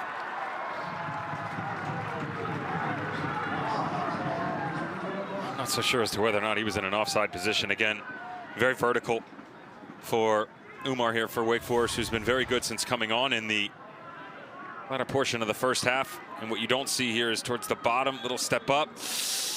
I gotta tell you, that picture tells a very different story that he was in an onside position. But recognize not what didn't take place, but his positioning. What you're starting to get now is a little bit higher line from Paris Mitchell, but what you need is for him to start pushing those runs earlier, because the run was on for Umar to play him in. He had to come and flatten his run, then win a tackle in order to get that ball off.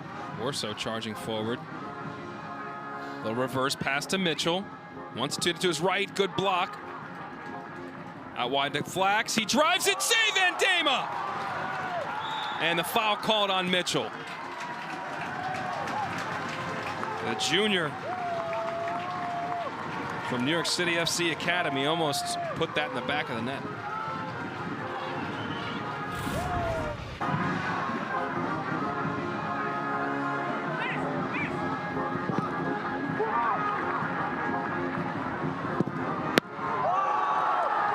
That's a big boy save there from Andema. Great form here by Cooper Flax, coming back across, takes a tiny deflection, but that is the mark of a goalkeeper who feels very confident. Andema hasn't been called on a lot tonight. Most of it has been with distribution in his feet, but finally called to arms, and incredible response into the bottom corner. You can hear the strong paw of Andema to keep that out. And recognizing down that for a goalkeeper, although the angle is tight, it's one of the more difficult ones you have to make, because you're allowing the ball striker so much power coming through it, and you're already shifting to your left. You have to plant and then immediately come against your momentum back over the right shoulder on full extension. Great technique by Andema.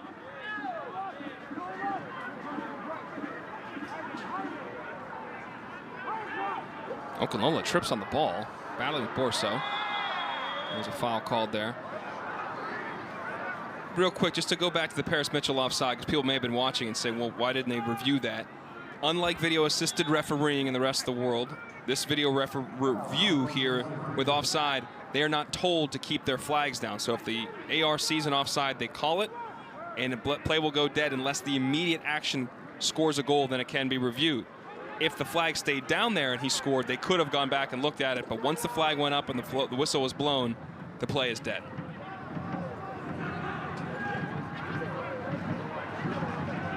Rabiot to Borso.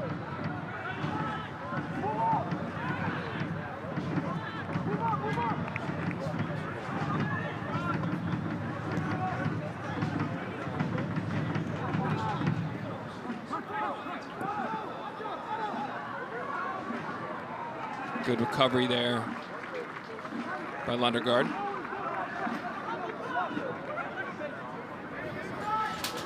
Clemson readying some subs. Devin knocking over monitors in the booth. This guy's a bull in a china shop, folks. He's wearing no shoes, no socks, and he's knocking stuff over. Shoes are on tonight, for the record. They weren't 20 minutes ago, and I could smell them. I live in the present. Thank you, Captain. Why are the shoes on? What happened? What were we doing here? Walked over to get a cold water. Oh, that'll do it. That's a very good ball. Unfortunately, the referee's in the way, but a good look there from Jimenez in midfield. Duquesne looking to connect with Musa. That ball that you liked was from Jimenez. Clemson ready a trio of subs here. And Musa way straight offside, so he didn't even pursue the ball. But Kelly's onside, so he can go keep it in, and he does, and wins a corner because of it. And you see some Wake Forest players yelling at each other there because they just gave that up. Falling asleep at the wheel. Alex Meinhard, Yoshie Misazawa, and Rashford Jian back in the game. You would imagine it'll be the whole front line for Clemson Tigers once again. Turned the switch off a bit too early there for Wake Forest. And how about for Mike Noonan? Sure, job well done over 45 minutes of play. And swinging ball headed on by Lundergaard. And the depth that they've been able to just year after year continue to compile. Lundergaard stays down for second. Helped up, though, by Kruger. Goal doesn't even come while they're on the field. Certainly the betterment of chances came prior to Meinhard's departure, as well as Rashford Jian in the playmaking role.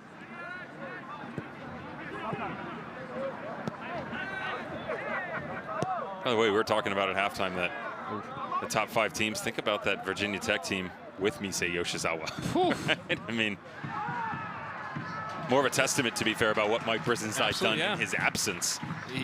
Mike Brisenstine's done an outstanding job. Has really loaded that team up with talent, some freshmen, some transfers, melding it together, and some guys that have stuck around and battled through some lean years to having success now. But that's a little bit why the transfer portal is right. Yoshizawa was there 2 years, and they really struggled. They won 7 games total in his career there, and you could see the talent. So he says, okay, can I move on somewhere else and try to maximize my college experience in terms of wins? That said, it worked out for both parties here.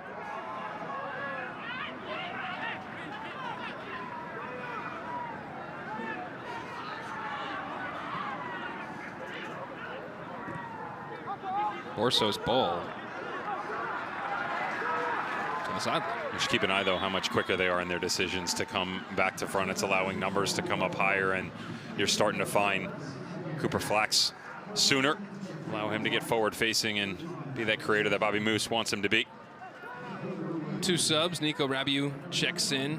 Nuki Rabiu checks out for Sidney Paris. Ryan Fessler checks out for Jeff White. White, the sophomore from Tampa. Sidney Paris, as we mentioned, he's getting himself back to full health.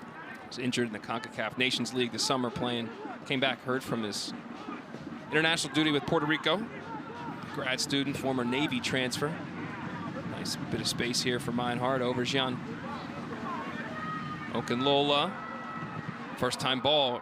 Remy is causing some problems down the right side.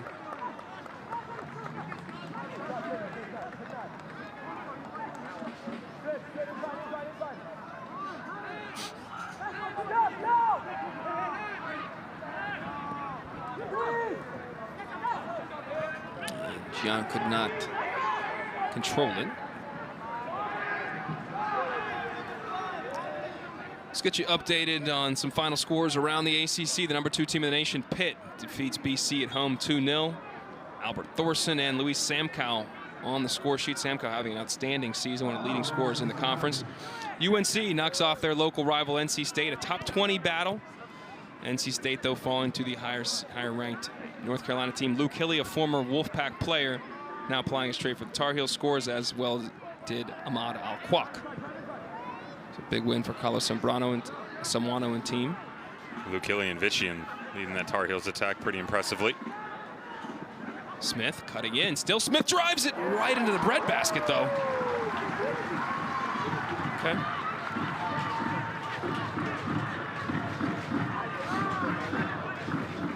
Couldn't convince me that's converted center back.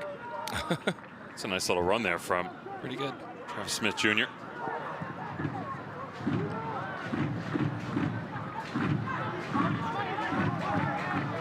Big sports weekend at Clemson here. We've got this game kicking it off and a noon game tomorrow. ABC, Clemson and NC State, top 25, number 21 ranked Clemson taking on NC State. Campus is already abuzz. You've got the 84 team, the national championship soccer team, will be honored at halftime of that game like they were here. Fans looking to start this off right with a victory at historic Riggs Field.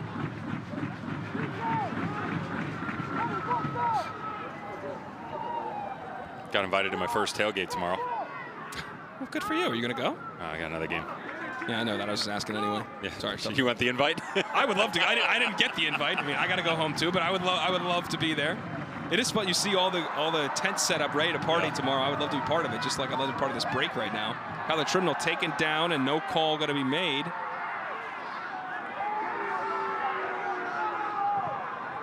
He's in. Opportunity for Mitchell. We're getting end to end now. Defended well by Magnuson. Foul called. Also run on the other end though. Recovery from Amani Thomas from Wake Forest defensively. Lightning quick, and then well done to just quickly come the other direction.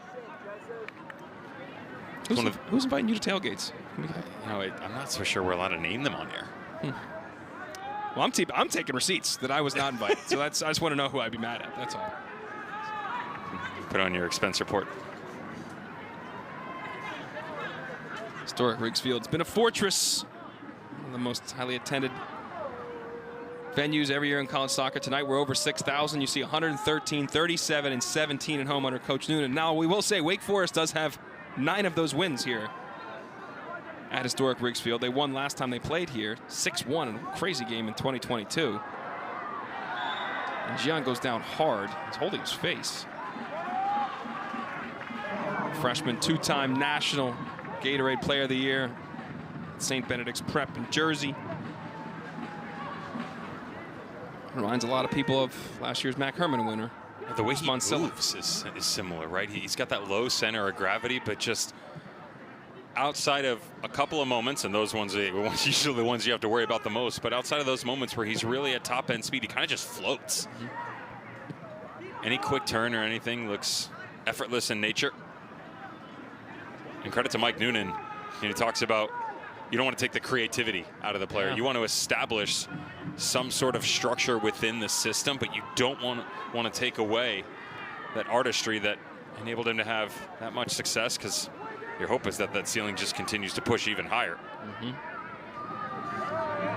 Duquesne applying pressure on Thomas. Thomas had to slip out of it, and Duquesne just pulls Flax.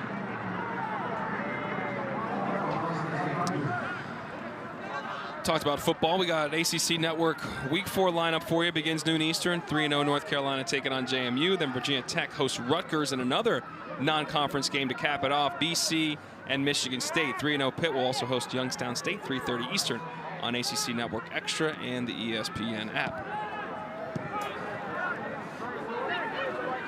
Flax nicely lays it off to Kruger. Umar was making that run through the middle. Kruger chose not to play him and then put it to the feet of Duquesne. Meinhardt in a lot of space, doesn't play it. Now he does. Ticking under 20 minutes here. Tigers up 1-0 through a Jeron Jabay penalty.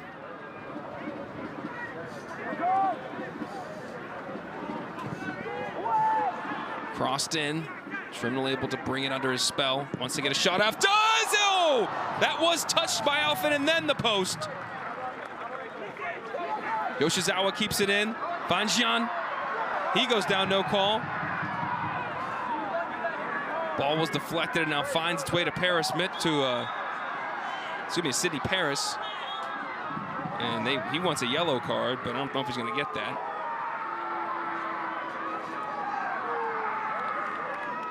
We'll go back to the Tyler Trimnell shot first. I mean, really well done. Just the lateral touchback across, his ability to then set himself up. You know, what the back line's doing is they're moving one way, and as he brings it over, that touch right there, the distance he creates, it's difficult for center back Danny Kruger to come vertical and close the space down, and instead he has to continue the lateral run, which is why Trimnell gets into the bottom corner. Solid save. Certainly no foul on Sean into the box. 100%. Coming out off the back line, though. Such a clever touch, though, by the striker. Again, most guys there, they want to try and push towards the go down, but if you come across your shoulder, it actually gives you the better opportunity, because I said the back line was a little bit deeper, and it's harder for the center back to come and close that 7-yard gap to the left, as opposed to what would be a 5-yard gap, but both of you coming in the same direction. Umar now working on a lot of orange jerseys on the other side. Paris Mitchell cuts it back, strikes it, and Dana scoops it.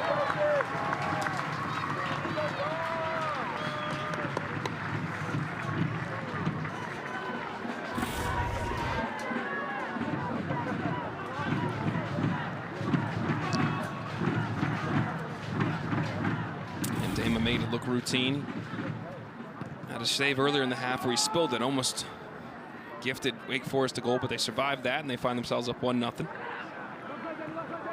Laid off by Trimnell. Duquesne doesn't win the race. Thomas does. A couple subs coming in. Colin Thomas rejoins the match, as does Antonio Illuminato.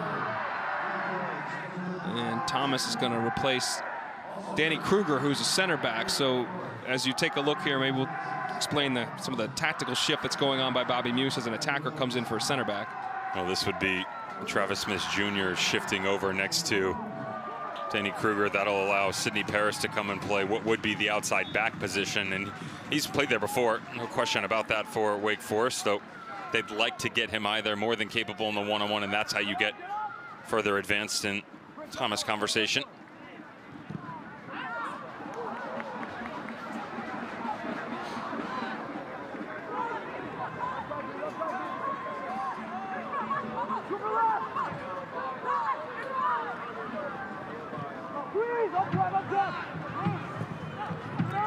I'd say the more important sub there was for Mike Noonan and Clemson, with Sean coming into the midfield. He was having to mark side by side with Jabay, and while he was doing a good job working, they lost a little bit of structure up high. Yes, it was the chance from Trimnell, but they really didn't have any connection points to get him there. Most of it was long balls over the top, resetting, as opposed to that fluid play through the midfield. The attacker to be on the ball more. With that change, now you have Jean right back where you want him, underneath that front line, and the ability to connect.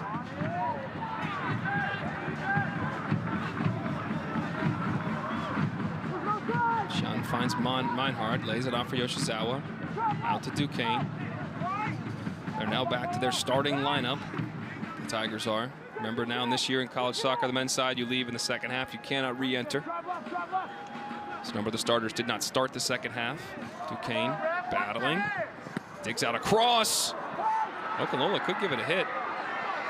He drives it low, falls to Illuminato, and he just leaned back.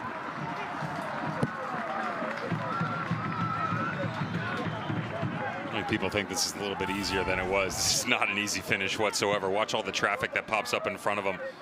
The touch, not super clean. He's still got to get power on that and get it to dip, because you have to go high to get it around the player and get it away from the goalkeeper.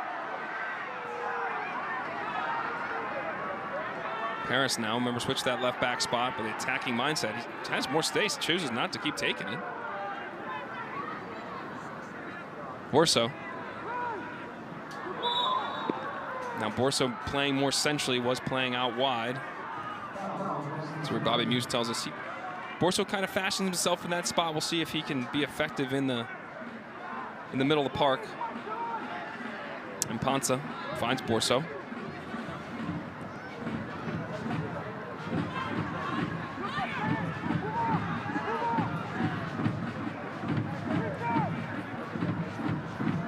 Flax looking over the top to Thomas.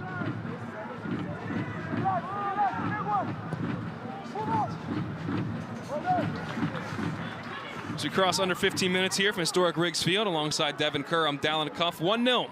The reigning national champs, the number 4 team in the nation, the Clemson Tigers, up to a 53rd minute Geron Gibet penalty that give them the advantage over the visiting Demon Deacons. Devin, first half was Clemson really on the front foot. What have you made of the second half? Wake Forest has done a good job to maintaining control in the midfield. And maybe control isn't necessarily the right word, but I don't want to say aggression because they're not 100 miles an hour all the time. They've just done a really good job personnel-wise about getting numbers up high. That's why I say control, because that gives them advancement onto this back line of the Clemson Tigers. That's a card. Okanola wiped out. Alexic plays advantage. Yoshizawa almost tripped up, maintains his balance. Meinhard to his left, and Remy Okanola still down. He drew the penalty. The Jabé converted. And the sophomore still laying around the midline.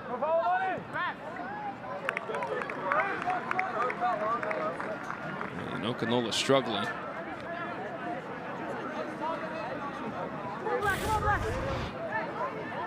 The conversation behind is, how is this not a card? I don't blame him.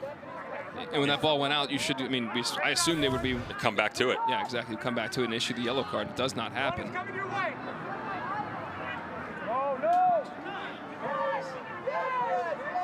Umar on the ball. He's been active in that midfield. Transfer from Dayton up to Flax.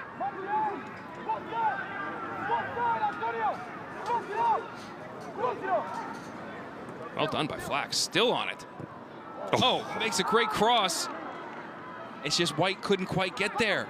Wow. Yoshizawa smooth. He's got Meinhard in tons of space. Misplays the ball, though. Umar. Blocked out by Magnuson.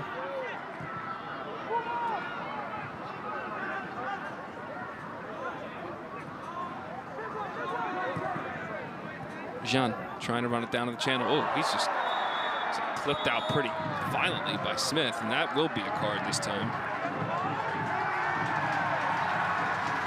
Freshman from Louisville goes in the... Excuse me, Thomas, the freshman from... No, it is Travis Smith. Excuse me, go ahead. You can't really blame Travis Smith Jr. It's more the clever play by Transfer Gian. Notice a little step over to allow it. The defender is trying to come in behind there, Dallin, and what you're looking to do is create contact with the player and the ball. A little rub. Unfortunately, didn't recognize the fact that the playmaker read the book the entire way.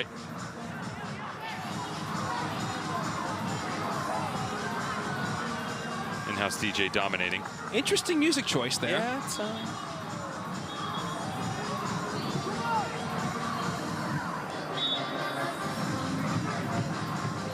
student section's going. The orange wall showing some life from the song that was made before these people were born. It's okay. Mid-90s classic. That's how old we are before kids were born. Anyway, moving on. Meinhard lays it off for Jean. He tries to cut it back to Meinhard. Hits Alexic. They'll maintain possession, so play on.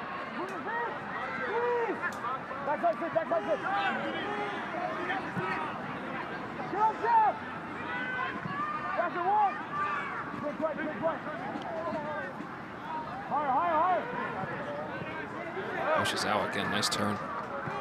Continues, and we've seen him and Jean combine a lot. Oh, able to get the pass off, but not into the path of Meinhard.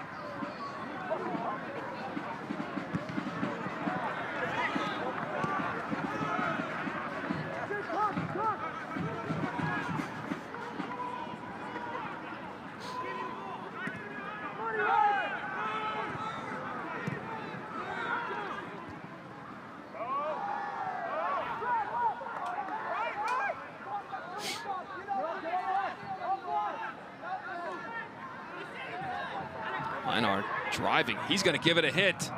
Deflected. Paris skips out of some trouble. Rides the challenge. That's probably going to be a card.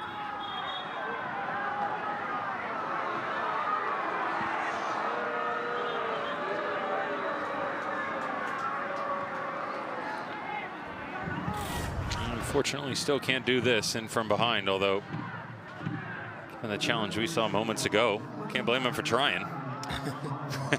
I would have. First Tiger to go in the book.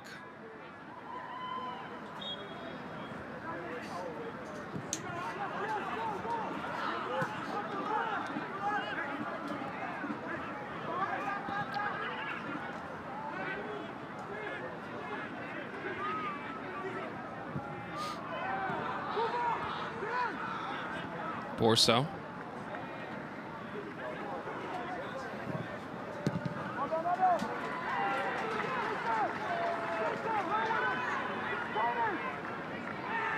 Quick restart. White couldn't run onto it. Illuminata will clear it.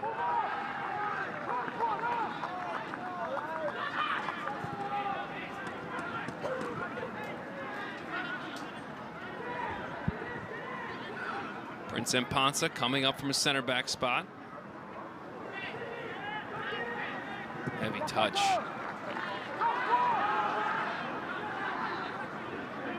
Paris. Flax. Borso.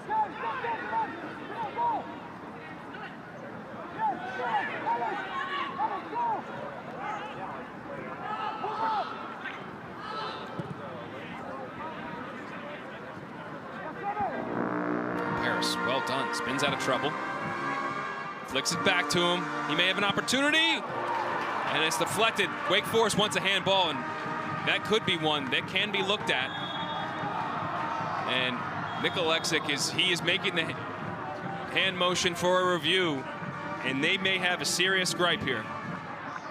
Again, we've said it already in the broadcast, penalties can be reviewed, video review, and Nick Alexic, our center official, will come over and check it out. And he can't award this if there was a handball in the box. And the amount of creation they've been able to get, though, out of both Cooper Flax and Bassett Umar in the midfield. Umar has played much higher, but Flax feeling very confident on the ball. If you can create separation for those two and get them forward facing down, that's where they're at their best. And over the last 5 minutes, Bobby Muse has gotten them in real advanced positions to allow them to start to create from within, but on their own. And this one, when you come up high, you want to keep an eye on the lateral ball that comes right across the top of the 18. Good technique, and then as he unleashes, I tell you, ooh, from our angle, thought that was actually off the left arm, but that is not going to be a penalty. The arm is up against the torso. That's a natural position. Lundegaard comes inside. That's exactly where you want it to be if you're a defender, if you're Mike Noonan, and certainly if you're a Clemson Tiger fan. Now, Bobby Muse and his staff, they cannot see this review right now. They're going to be furious because they thought it hit his left arm, just like we did, which was a blatant handball. But what it did hit, it should not be a yellow. We'll see what Alexic does say here.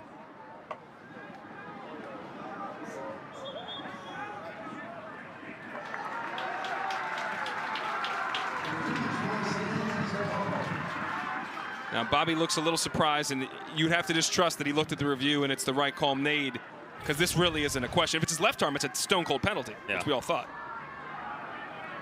Again, in the modern game of football, give credit to Lundgaard, the technique there, right? Because it's not easy as you're coming to your left and going down to keep that arm tucked in.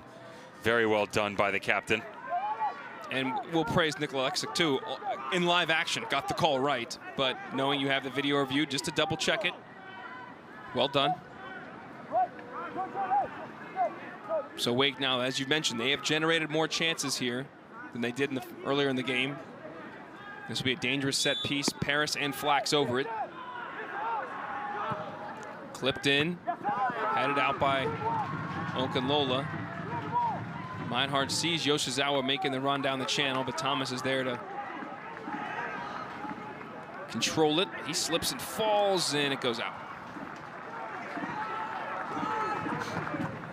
This Demon Deacons team has conceded now in 6 of their first 8 games the first goal, but they've only lost 1 of those games. They came back to win 1 and draw 3. They've been able to battle back and take something from games. This would be a massive point if they found a way to do it, given the opponent, given the venue, and how this game is played out.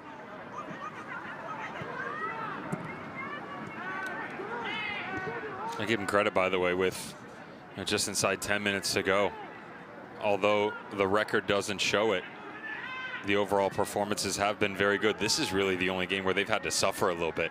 They've had to chase the match, and yeah, conceding early is one thing, but being the better team overall in the night has not been the problem for them, except tonight. And they've done a really good job growing into the game. I would say that most of the aggression that we've seen out of Clemson, instead of up high in the press and trying to work things outside, they've really situated themselves into the mid-block, conceding a little bit more possession.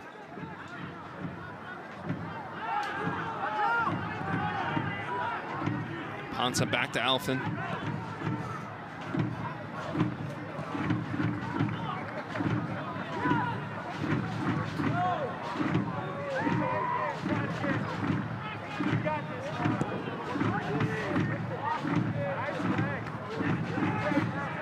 Jabay tried to just kind of clip it over to Meinhard.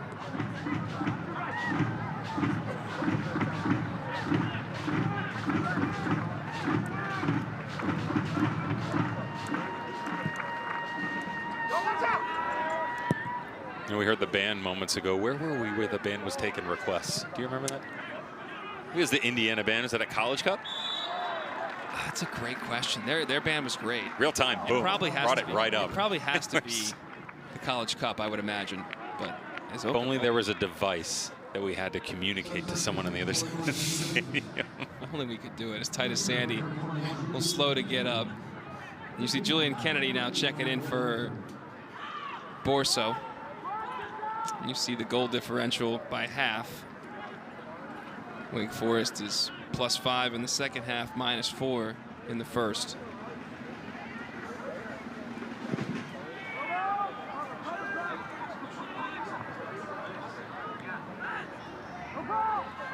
Xian turning, twisting, gets to Meinhard.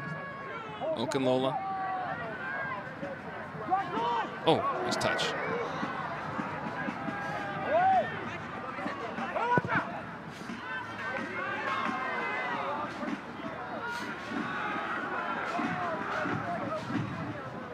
Nice turn by Yoshizawa. Driving end line, still Yoshizawa! Ooh, that would have been a beauty.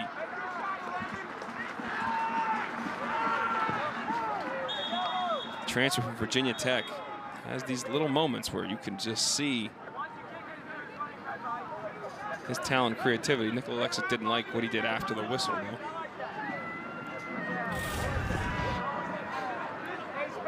He really is a shapeshifter. Yoshizawa.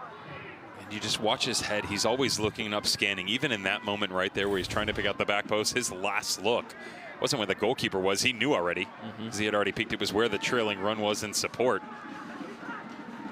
Paris Mitchell now charging the way. Under 6 minutes to play. Umar. Couldn't connect with Thomas.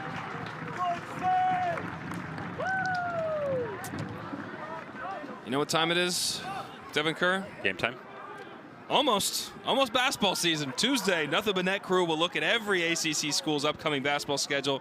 Season tips off Monday, November 4th. It just keeps getting earlier and earlier. They'll break down the women from 7 to 8 Eastern, the men from 8 to 9 Eastern, only right here on the ACC Network and the ESPN app. Whole crew in there. Be a fun season again in the ACC for men's and women's hoops.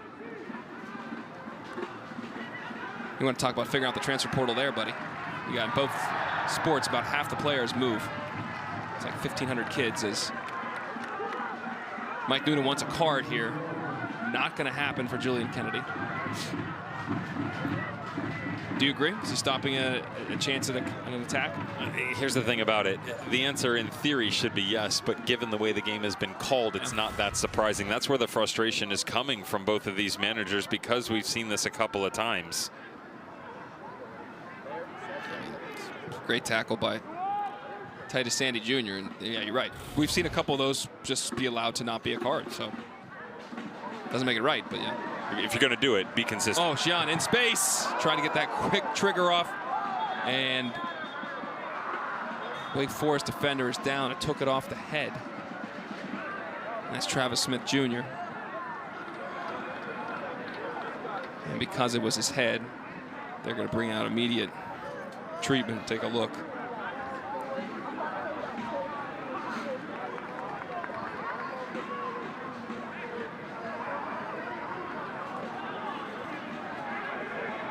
I just want to check on him and give him a second to compose himself. Well done to recognize where the threat came from, and that'll ring the bell for short. Saw it coming. Well done to duck out of it.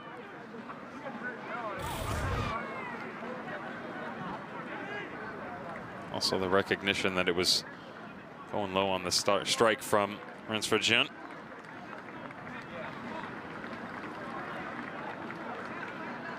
They've certainly tried to create some more on the front line.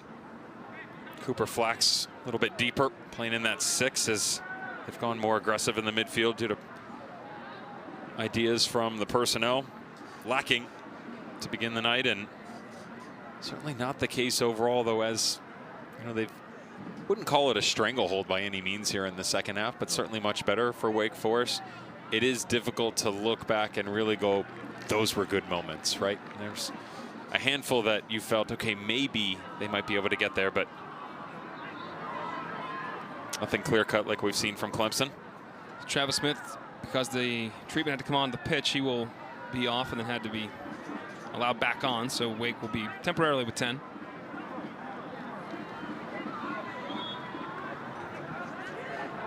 And the center back is sprinting back into position.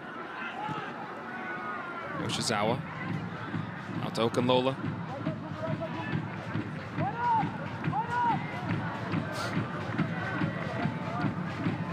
Yoshizawa tries to spin Mpanza, not successful this time. Paris dribbling in a dangerous area, turns it over. Meinhard delays, cuts it back, and it's knocked down out for a corner as we are under 3:40 to play.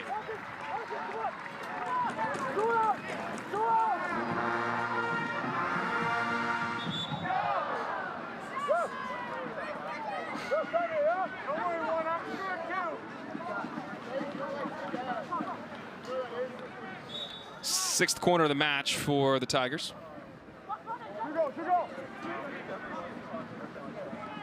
And Clemson a little bit in delay time now, just trying to keep it in the corner.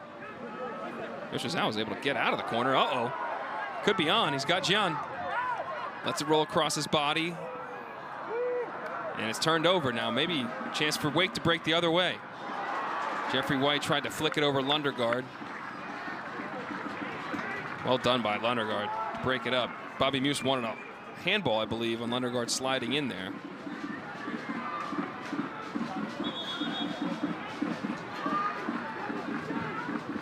Ticking now under 2:40 to play. Wake Forest in danger of falling to 2-3-3 on the campaign.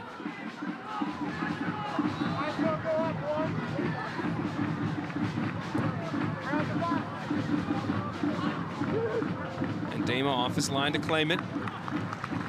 And he's in no rush. Wake Forest did draw the two ranked teams they played this year. And Elon and UCF. But they're in danger of dropping the first here against the number 4 ranked Tigers.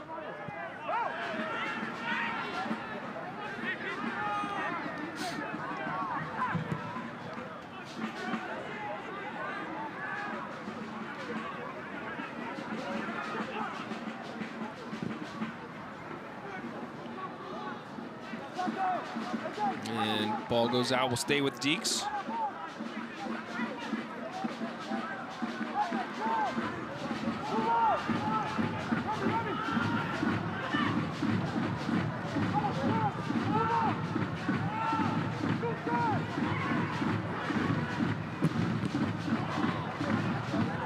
Ricochets now finds the feet of Paris Mitchell. Takes a bit of an audacious attempt, but ricochets out.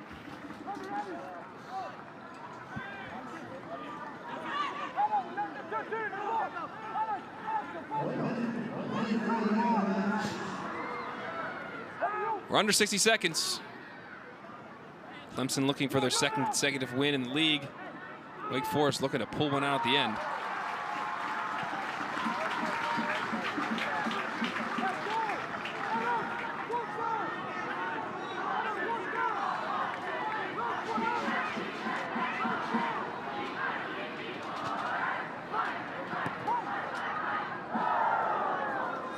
Thomas charges forward. He lays out Gian, and Gian is rolling and rolling, still rolling.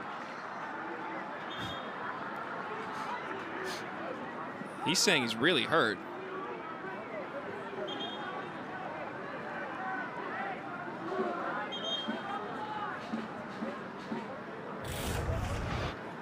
I wondered if he banged knees after the fact. See? Yeah. left on left. That's what he's writhing in pain about. Usually when you roll that long, it's maybe a little bit, you know, embellished, but he's obviously down. Well, you catch. He's all right. Yeah, catch that that doesn't knee feel on knee. good. No, Yeah, it's that does not feel good, no doubt. One of the things that people at home forget, and while I'm certainly not steering away from the fact that there are some theatrics throughout the sport maybe we should address at certain points in time, at such high speeds and the muscle that these guys carry, even when they're traveling in opposite directions and there's the tiniest of contact, that hurts. Yeah. I'm telling you, like from first-hand experience, the little ones can hurt. Stuff like that where it's head on. I mean, that was full knee-to-knee contact, which, again, you're hoping it's kind of one of those stingers where it's just, boom, you feel it, it sits then there on you. You don't want to get up, you don't want to move, and then like this, you go through the motions, get the blood circulating. And Clemson going to try to see this thing off. Clock stops, 22 seconds left. Next up, they will be able to sub here, so Paulinho Paz will come in the match for Jean.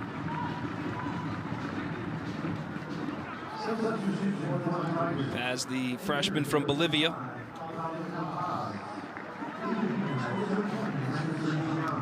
Clemson does have a midweek game against Liberty before traveling to Notre Dame. Devin and I will be there for the call at South Bend next week, Friday, 6 o'clock Eastern on ESPNU. Wake Forest has no midweek game. They travel to Syracuse. Try to get their what looks like their first ACC win. And that clock will continue to trick down.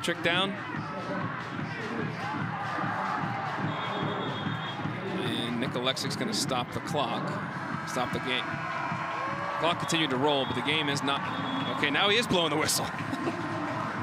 It's over. Clemson gets the win, their first W over Wake.